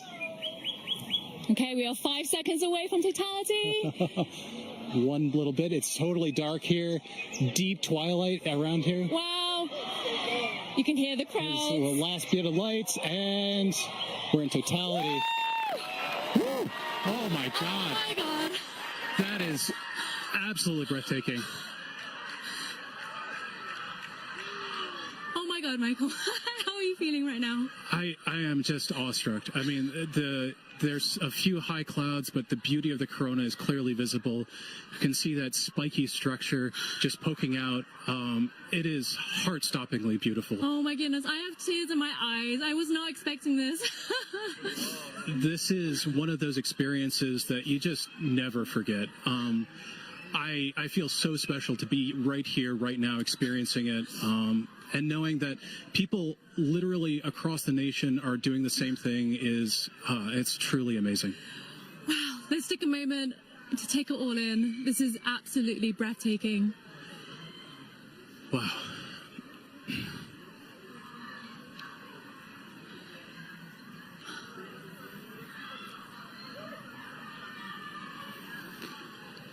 You can see that spiky structure of the corona. That's indicative of our approach to solar maximum. That asymmetrical nature of the corona happens when we're in solar maximum, and that's going to be happening in about a few months from now. So that means that this view of the corona will never happen again, ever. This is a completely unique view that even if you see a million solar eclipses, you'll never quite see one like this. So, Michael, you study the sun. What is it like to see the corona that you don't normally see? I mean, there are no words. I spend my life studying this thing, and to be able to see it and feel it it's just tremendous. You can see a prominence in the chromosphere, the middle atmosphere of the sun is a pink spot, and that pink loop is what I spent 5 years doing a dissertation on. that one little pink loop, and it makes it all feel like it's in perspective now. I can't believe how clearly I can see those pink loops and the structures in the corona. We can see a few planets out as well. They're brightly shining in the sky, and actually there's a plane racing across the shadow as we speak as well.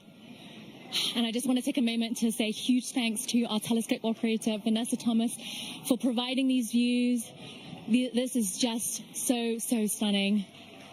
People are applauding here, as you can hear. I mean, I think everyone here is getting exactly what they came for, which is just that sense of your place in the universe. This is our closest star, and being able to see the star like this is truly special. Okay, we have 1 minute left of totality. Oh, the time just passes way too quickly. The next eclipse won't happen across the US for another 20 years, so this really is a once-in-a-lifetime opportunity for a lot of people. Absolutely. Our friends up in Alaska will see their next eclipse in 2033, so I am like already thinking I need to go there. I mean, it's just, Yes, definitely. it doesn't matter what I need to do. I just have to go there. Wow. So we're 30 seconds out. Oh, my so goodness. right before totality ends, our telescope operator, Vanessa, is going to put the solar filter back on. But let's just cherish these last few moments of totality in Dallas, Texas.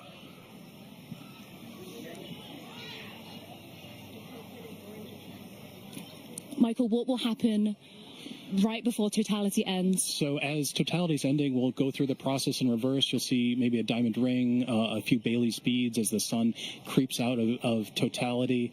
And then we're going to go back into a crescent sun again. Okay, and there's a diamond ring again. So kind of put your glasses back on. And Sunglasses back on. Sorry, eclipse glasses back on. And it's coming back again. Wow, the slither of the sun. And you can has see come shadow back. bands on the ground right now. It looks like it's almost raining, or you can see those shadow bands racing across the ground as we come back in out of totality. Wow. Whew. Oh my goodness, Michael, that was amazing. I was not expecting to feel so emotional. I still have tears in my eyes. It just grabs you. I mean, it is unlike anything else. It's as amazing as seeing anything in the natural universe. Like I said, there are no words. Michael, thank you so much for being with us in this very, very, very special moment. I feel honored to be here. We truly are in a special place in the entire universe right here, and I'm just so happy to share it with you. So now let's head back to James at NASA's Kennedy Space Center, who's with the eclipse moon. He's tracking the shadow moving across the US. James, how are things looking on your end? Yeah, wow, Joy and Michael, really cool view there. It's insane to see just how dark it gets. It's literally like nighttime there. You can hear the birds chirping in that shot as well in the gardens. Absolutely beautiful. We got a bunch coming up in just a few moments here. Our next eclipse path target here for the NASA broadcast is in Russellville, Arkansas. They're going to have a long window too, 4 minutes and 12 seconds. They're expecting that totality kickoff at 1:50:05 to be exact. Again, you can continue to track this with our eclipse tool here. This is at go.nasa.gov/Eclipse Explorer. And you can see just how quickly it's moving. I'm playing this in real time. You can see that shadow. It's already moving very quickly to the northeast. And the fun isn't just for our friends on the path of totality, and there are a lot of people on that path of totality. About 31 million people reside somewhere on that path of totality. But there's a lot of people obviously outside of that path as well too. If I put on this overlay here for the percent coverage, a lot of folks, us included here in Florida, are experiencing that partial eclipse. As always, if you are in a partial eclipse, be sure to be wearing those eclipse glasses to protect your eyesight as you're viewing it. But you can see these bands here are greater than 75% view. So say you're watching up in, I don't know, Milwaukee here, for example. You've got a great view, almost 100% coverage. You're not quite at totality. 89.4%. Looks like you got good cloud cover there. 20% cloud cover. So hopefully you got a nice view up there as well, too. I've also put on this overlay here to show you just the amount of the duration of totality. You see a lot of our places are within this middle band right here that are getting more than 4 minutes.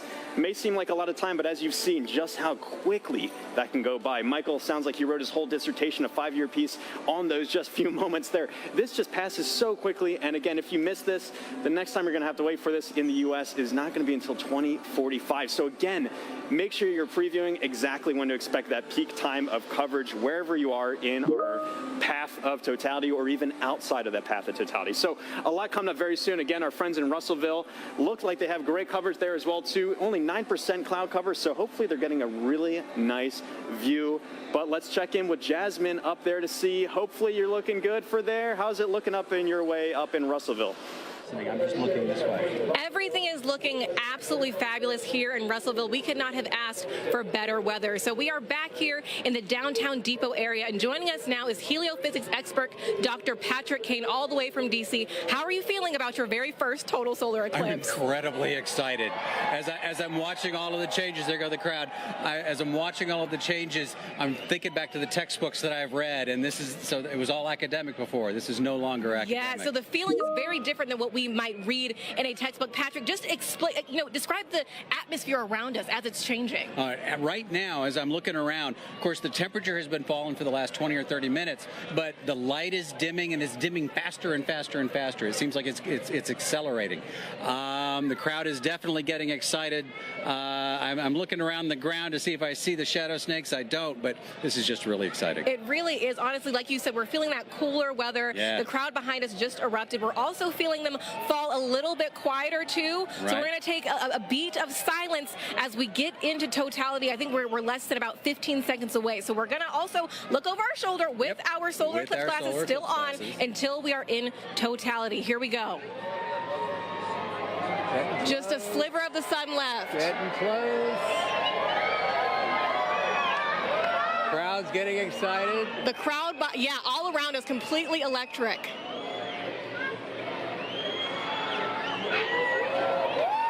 Going.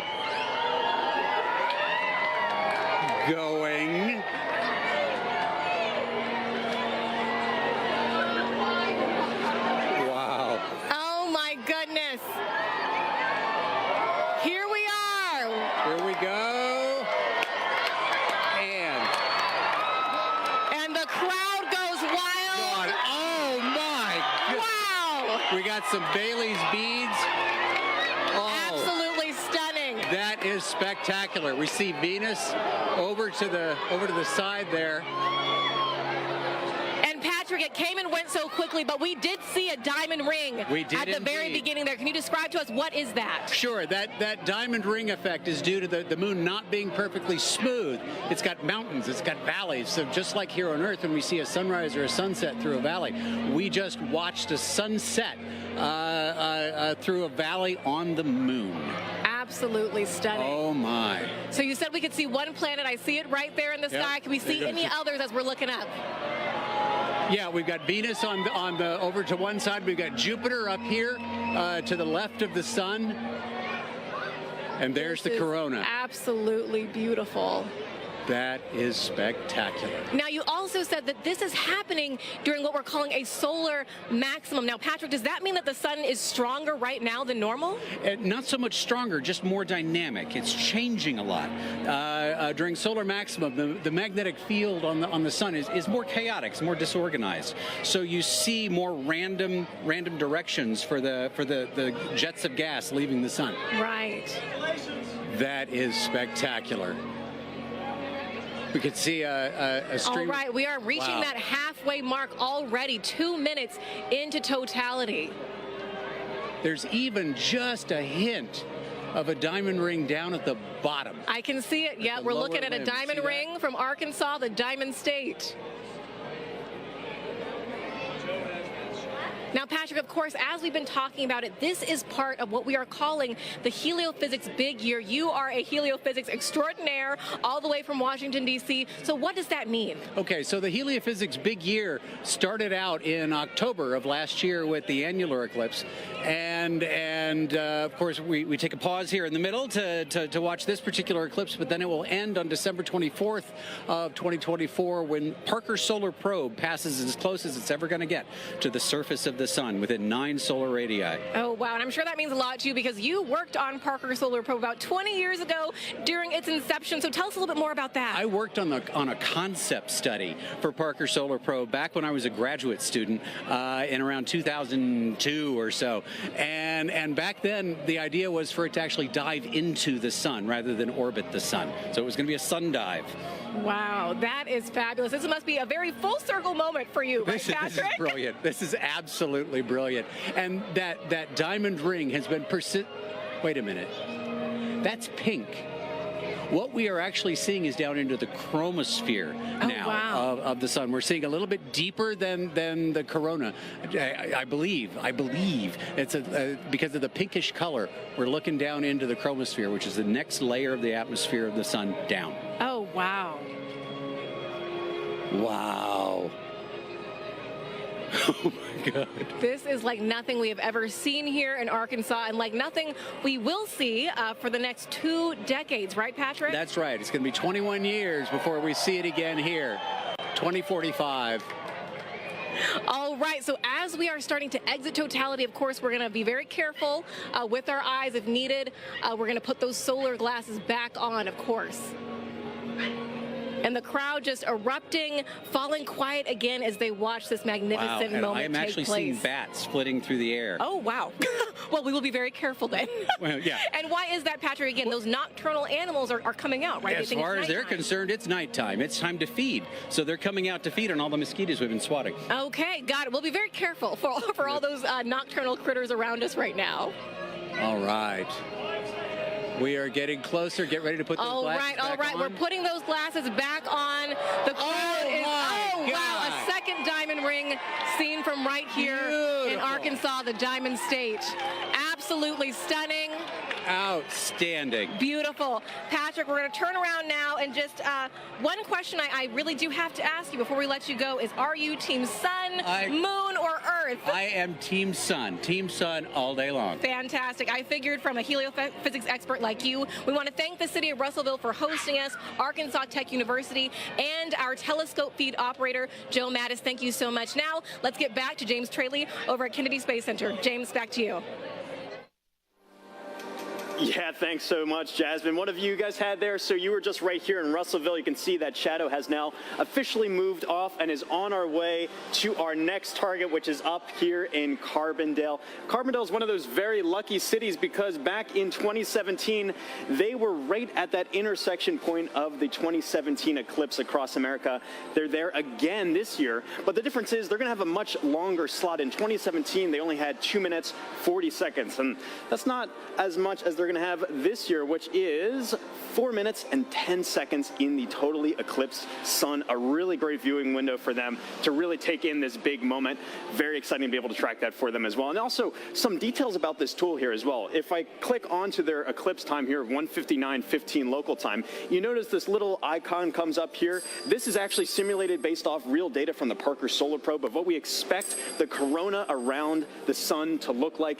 And as you just heard, the sun's a lot more active this time around. It's kind of like a wild hairball, if you will. Lots of different streamers and things streaking off the sun. So you've been seeing already in our coverage some really cool activity around that sun's corona. If you're really lucky and the timing is just right, you might get a coronal mass ejection streaking off the sun. Hoping that someone on our path gets to see that today. If you do, be sure to send us the photos. We love to see that as well. One other cool feature about this tool, too, is you can see the actual path that the moon is going to be taking across the sun. And all of this plays in real time if you time it up well. And so you can actually see, if I go to our live moment here, this is actually playing as what we're expecting in real time, the movement of the moon across the sun. Carbondale just had a little crescent there, and you can see that shadow is really closing in on them very quickly. Let me turn off the 2017 path and zoom in a bit here. You see they're nearing totality in just a few moments, and their weather is looking great. We've been checking in with them all morning and afternoon. 27% cloud cover. That time of totality is coming up at 1:59:15. Really excited. And then it's going to be kind of bang bang for a while afterwards for a lot of our sites. We're going to be moving on to Indianapolis, all the way up to our final target in Holton, Maine. There is a lot coming up, and even again, still, if you're outside of that path of totality, have your glasses at the ready to be able to observe that partial eclipse. This is going to be going on for a while, but for now, let's take a look at Carbondale and see up close what it's looking like. How is it looking over there in Carbondale?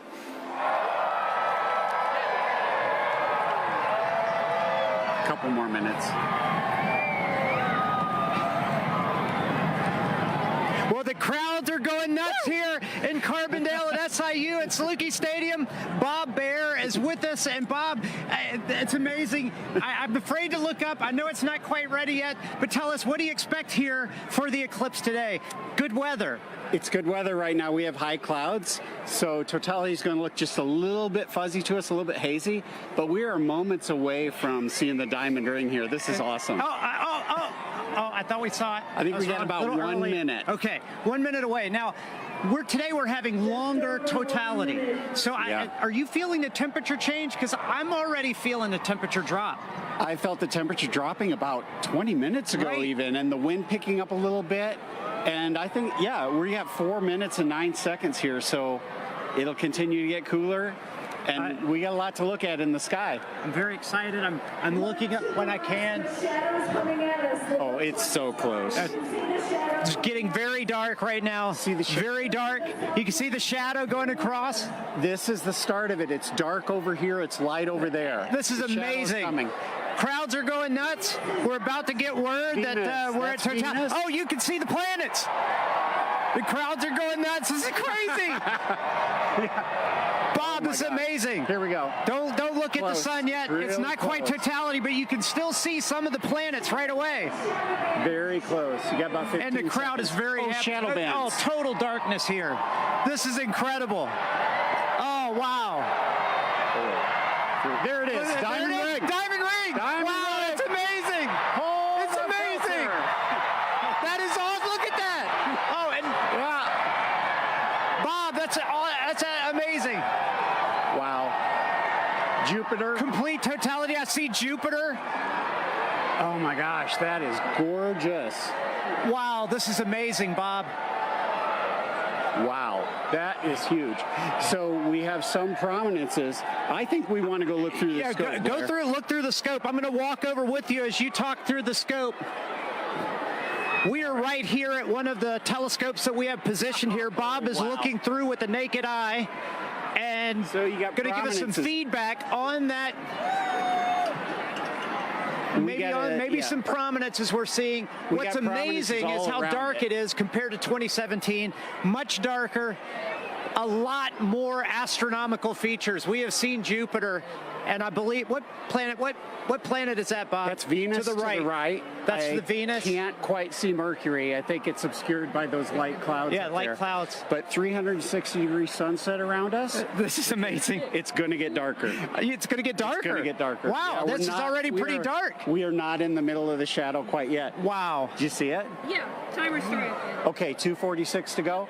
Okay. Yeah. All right, so we're getting some live data from the team here. I tell you, it's really impressive, Bob, because... Oh, my gosh, it's getting better. See that prominence at the bottom? Yes, at the bottom, there's a prominence. I see it. Wow. I keep looking I can't believe the clarity. It's so much darker than 2017. It's gorgeous. And what's awesome, we have 6 telescopes running back here, capturing data, streaming this.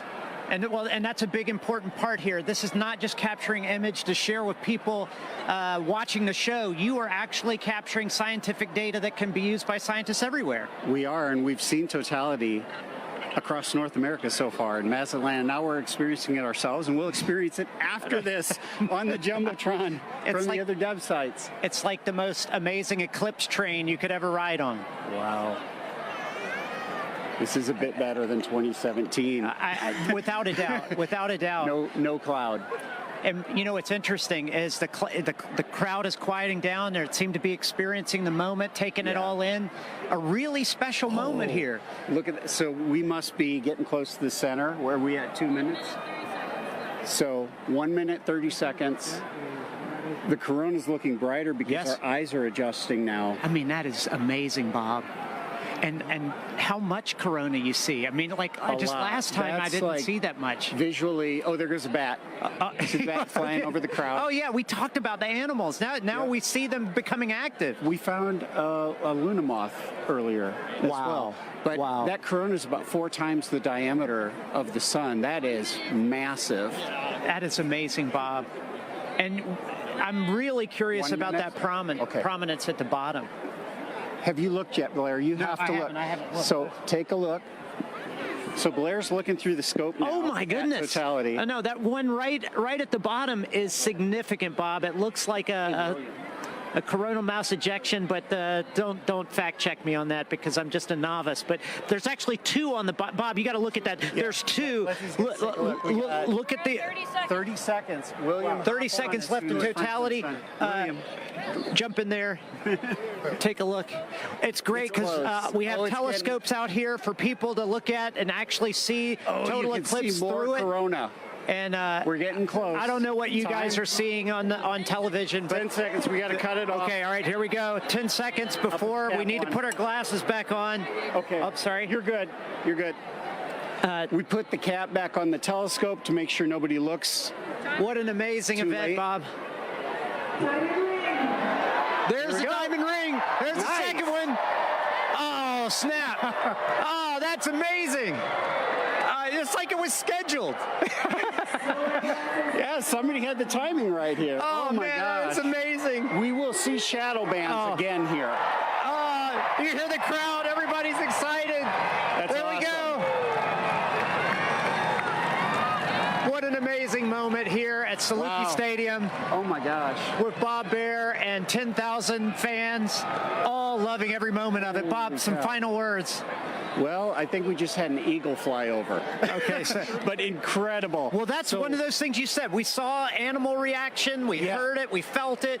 It was wonderful. So we got to keep an eye out for shadow bands. We're going to see them again in about 1 minute on the ground here. Okay, so we'll keep looking for those shadow bands on the ground, but I got to tell you guys back at the studio, I know you guys have seen eclipses already. There's still some to come, but what an amazing moment. Back to you guys. Good weather all the way to the end. Thank you, Blair. We are in Indianapolis. We are almost at totality. With me, I have Nikki Rail, the Associate Director for Flight Programs for the Heliophysics Division, and Denise Hill, NASA's Outreach and Communications Lead for the NASA Heliophysics Division. You guys, let's get our glasses on. And you can hear the crowds start to roar as everyone gets on their glasses. We are so close. Ladies, what are we seeing right now? I mean, just the ambiance of this moment. It is beautiful. We're just seeing a really small crescent, but the light all around us, it's so dusky. And I'm just odd. It is. I'm feeling a temperature drop already, which I can't believe. It's feeling cooler. The crowd is starting to go wild. Yeah. Okay. We're still seeing them Here we go. Here we go. Getting all right. We are so all right, close. And the best soundtrack you could possibly ask for in the background here. Absolutely. Oh, we're so close. Okay, just a little bit left, and you can really hear the crowd taking here we off. go. They're wild. Here we go. Yeah, here we go. There we go. We're so close. Here we go. Almost. Almost. We are so close.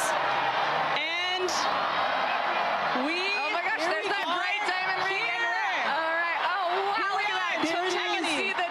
Yes. Oh my gosh, I can actually visualize the corona. I've always wanted to see that. Wow.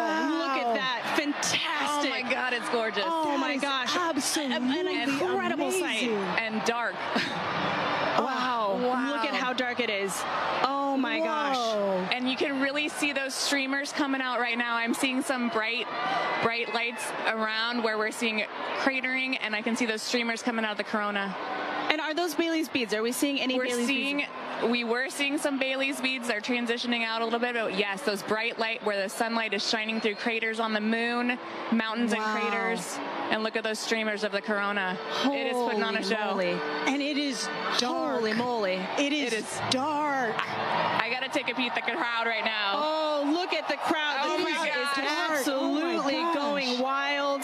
Everyone's got their phone out. It is now safe to look at the eclipse without your glasses. Wow. What an amazing sight. Folks, we've got 4 minutes here, a little under 4 minutes to enjoy this. Wow. And if you were in an open field right now, you'd be able to see a sunset, a 360-degree sunset all around us. Yes, And you can see a little bit of that You now. can see the light around us a little bit. have to say this is my first total eclipse, Denise. This is my first total incredible to see totality. Wow. This is a bucket list moment for me. This is incredible. Really a once in a lifetime, unless you're an eclipse chaser, which I'm considering it. I might become one after this. I quit my job. Wow, Oh fantastic.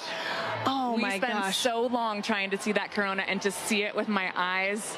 Yes. Your own eyes. Yeah. Wow, just gorgeous. I'm just in awe of being this person on this rock moving around the sun. Yes. I can't even believe it right now. Yeah, and to share this moment together with 50, 60,000 people all looking up at the moon and the sun all at once.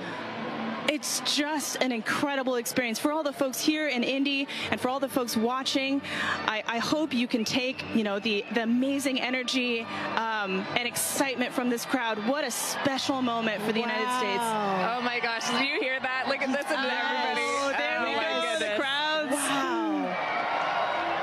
Wow. Okay, so I think we're seeing... Yep, those beautiful prominences. The corona is just putting on such a show right now. Yes. It's got my full attention. Wow. That's all I can watch. Holy cow. We've got some very appropriate music going on in the background here. This is the best version of getting mooned that I have ever experienced in my life. Don't strain your eyes.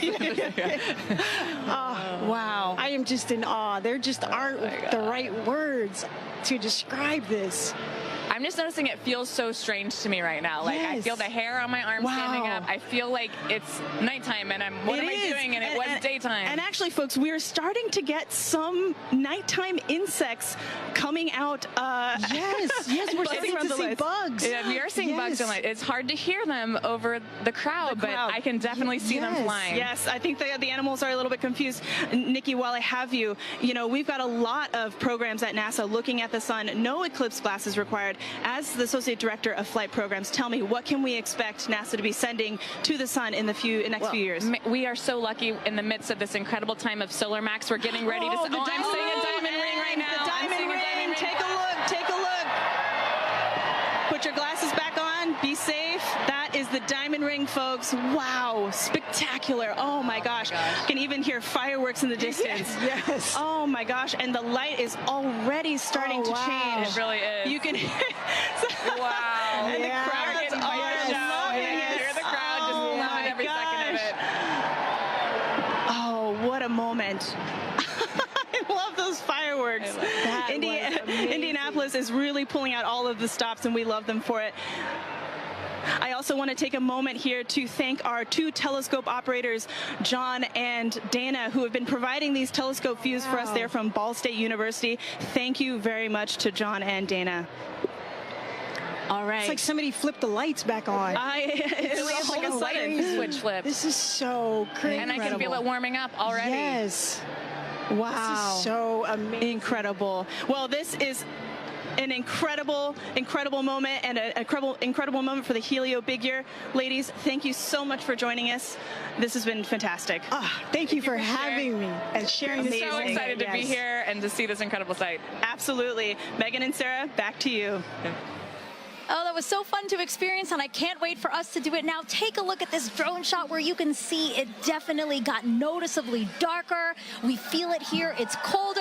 The crowd is cheering now. They're ready for totality here in Cleveland, Ohio. We are less than 3 minutes away, 2 minutes and 18 seconds away from totality here in Cleveland, Ohio. The crowd over here to our right going crazy, feeling the excitement. I'm ready for this. How are you? Yeah, it's super cool. It's all of a sudden it's really getting dark and you're starting to feel it. Yeah, so cool. It's like they just dimmed it out. Now it's like night. This happened within the last couple of seconds. But let's take a look around, because obviously we're not the only ones enjoying the total solar eclipse today. We have some we have some eclipse viewing events that we've seen around the country. So why don't we take a look at some of those? Wow. Wow. Oh my gosh. So this is cool. Times Square. That's the NASDAQ Tower. And they are taking our feed live right now. And we're seeing awesome. Cleveland, Ohio's sun. They're only going to get a partial eclipse today, but they get to watch our eclipse with us. So. Yeah, I'm really glad that they can do that. Wow, look, that sliver of a crescent just left. It's actually perfect on that building. It's beautiful. The shape of that building, right? And we can see some people in the foreground taking a look, stopping to watch. It's hard to stop in Times Square, right? But they're stopping to take a look at this with us. Beautiful.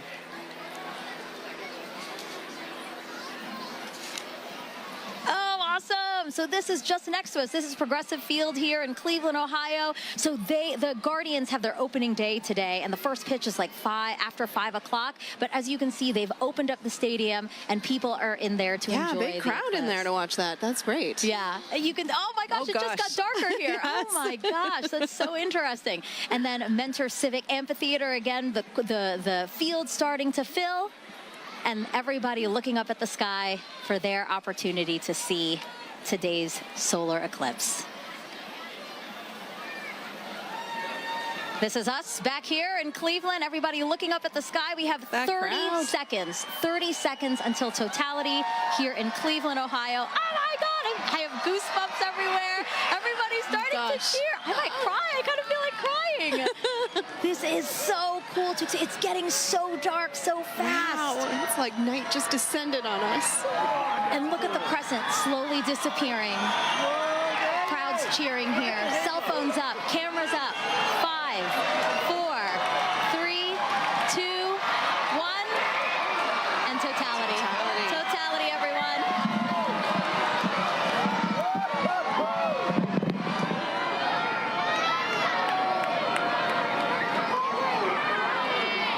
Oh my God! Oh wow! Oh my God! I was so nervous. Wow! I know I wasn't sure because we had some high clouds, but oh my goodness, you can see that corona extending out. Oh wow! Yeah, the clouds were really bothering me. And really scaring me.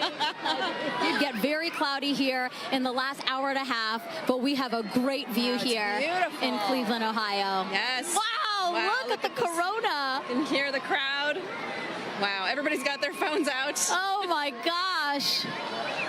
Wow. You know, I saw pictures of what the shape of the corona might look like from our NASA scientists, and it looks exactly like they predicted. Oh my gosh. Oh, and you can see Jupiter and Venus. Oh yeah, look at that. So Jupiter's to the upper left of the eclipse that we're watching, and just to the right of it is Venus. Yes. Oh, and I see some of those pink protuberances we've been talking about all day. Wow. Beautiful. And again, all around us you see light, but just at the top where we are. 360 sunset. Exactly, exactly. Yes, Indianapolis had described that as well. Woo! We have totality here for 3 minutes and 50 seconds. That is such a luxurious amount of time. I saw the 2017, I think we only had about 2 minutes. So. And why is that? Why does the length of totality differ? Oh yeah, well, because sometimes the moon is a little closer, a little further away. Its orbit's elliptical. And so when it's further away, it looks smaller in the sky, but when it's closer, it looks bigger. And so we get a little bit more extra time. Look at the prominence. You can see it on the bottom. On the bottom there. So pretty. Wow. It's like bright pink. That is insane that you can see it from there. From here. Yes. Just like the power of our sun. I'm truly in awe right now. And cold. I'm in awe and cold. It did drop. It is noticeably colder. Degrees. It's like, yes. Yes.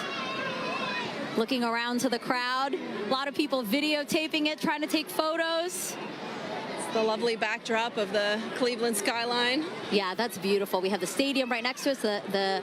Oh my gosh.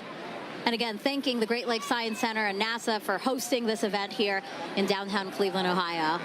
And it's great to sort of join humanity to all come together at once and experience this together with such a great Oh, look at the screen right now. Here's a shot of the skyline. Wow, the sky looks on fire. Beautiful. A lot of excitement still here in the crowd.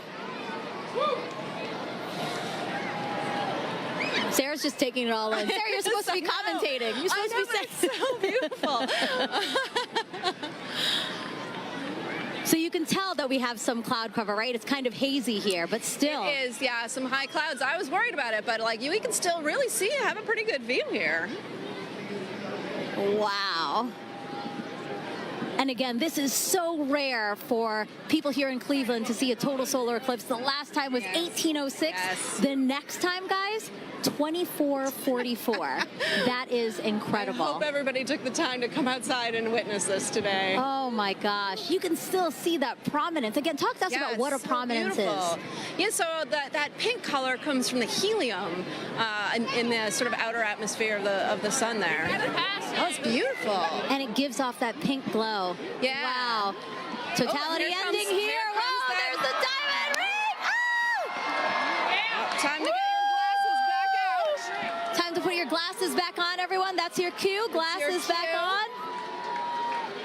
We get that diamond ring. Wow. Beautiful. What an amazing experience. My first total solar eclipse. Yes. Let's see what they think about this in Niagara with Daryl Nail.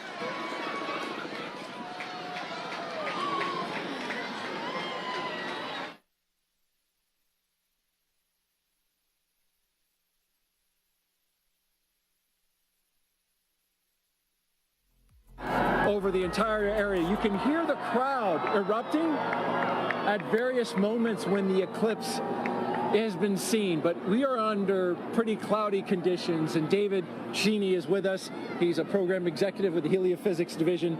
David, this is a challenging situation to be in order to try to see this eclipse. We've seen glimpses. We have seen glimpses, so we're basically spending our time staring at the sky, hoping for a little bit of a glimpse of what would be a totality. So right now, the sky has just completely gone dark. You can see all the lights, basically, everybody's cameras and everything else are all making it lighter. And it's gotten significantly colder as well, just over the last several minutes. And it's like, it's fascinating to see it go night like this. We've been listening to everybody across the country enjoying totality and seeing it clear. That's not the experience we're having here. In fact, it's so cloudy that our telescope operator, Jessica Bellina, who's working very hard to try to get a lock on it, has not been able to get that telescope feed dialed in because she has to have a view of the sun in order to see it. So we don't have a feed for you from Niagara. What we have is just every once in a while you'll hear part of the crowd, only part of the crowd will cheer because I guess they kind of have an angle through the clouds to see just a little bit. Yeah, and the clouds have really only cleared out enough occasionally to even need eclipse glasses. So for the most part, you have a thick enough layer of clouds that you can see the eclipse without them, and it's just fine. So a lot of us have been able to just take regular pictures with our cameras. Let's take a look and just kind of enjoy the moment of darkness that we're in now. People have come from all over the world to be here. You can see some. It looks like it's a little bit lighter up there. Our spotlights are blinding these guys. Can we turn the spotlights down? So there, look, you got a little bit of eclipse right there with people watching. So we're just catching little glimpses of things as we look up into the sky. So this might not be as exciting as some, but this is what we get. We're just hoping to have a little bit of a glimpse. Well, we've got 3 minutes and 29 seconds for it to happen. We're already a minute or so in. Right. We heard there's going to be skydivers that are going to jump out. Probably hard to see them. Yeah, I don't know that we'll get to see the skydivers. You can't see any of Niagara Falls really. It's basically all like as if it was night for us here. You can start to see some of the light come in from the other side. So we're taking now a view of Tupper Lake, New York. That's oh, look, there you go. Oh, hey, we got totality right there. We're getting totality right now that we can see. There it is. We just got a really nice clear spot right there. So wow, got a little bit of hole through the clouds so everybody could see. Just opened up. And now that was the roar from the crowd that you just heard, and just as soon as it showed. So yeah, we're continuing to watch the totality that we're getting right now. You can see a little bit of hint on the side as it's shining through. Well, there, duck down. Yep. Jessica, so here we go. We have another view, a little bit, another little view right here. No. As it's starting to peek out around. There it is. So we're getting starting to peek out just around right there. Yep. Well, totality is complete. Yeah. Well, that was a fun experience to watch and hope for, like just everybody else around here hoping for a view. And we got it. That was a unique experience. Bring the lights up. And suddenly night is turning into light and day. Yeah, we're getting some light again. Oh, although that's a lot of light. I was worried there for a second that we weren't going to get anything. David Cheney, thank you so much for joining us. Appreciate you sharing this experience. I was really worried that we were going to see something. Fortunately for everybody here in Niagara Falls, we got to see a little bit of the eclipse. And yes, we did. That was great. We're cheering now. Thank you very much. All right, you're welcome. As we take a look around the falls, and people have not moved. They are still looking up, enjoying the partial eclipse now. We're going to bring in Jeremy Hansen. He is a Canadian Space Agency astronaut who has been at the falls with us for the past few days. And Jeremy, you're going to be on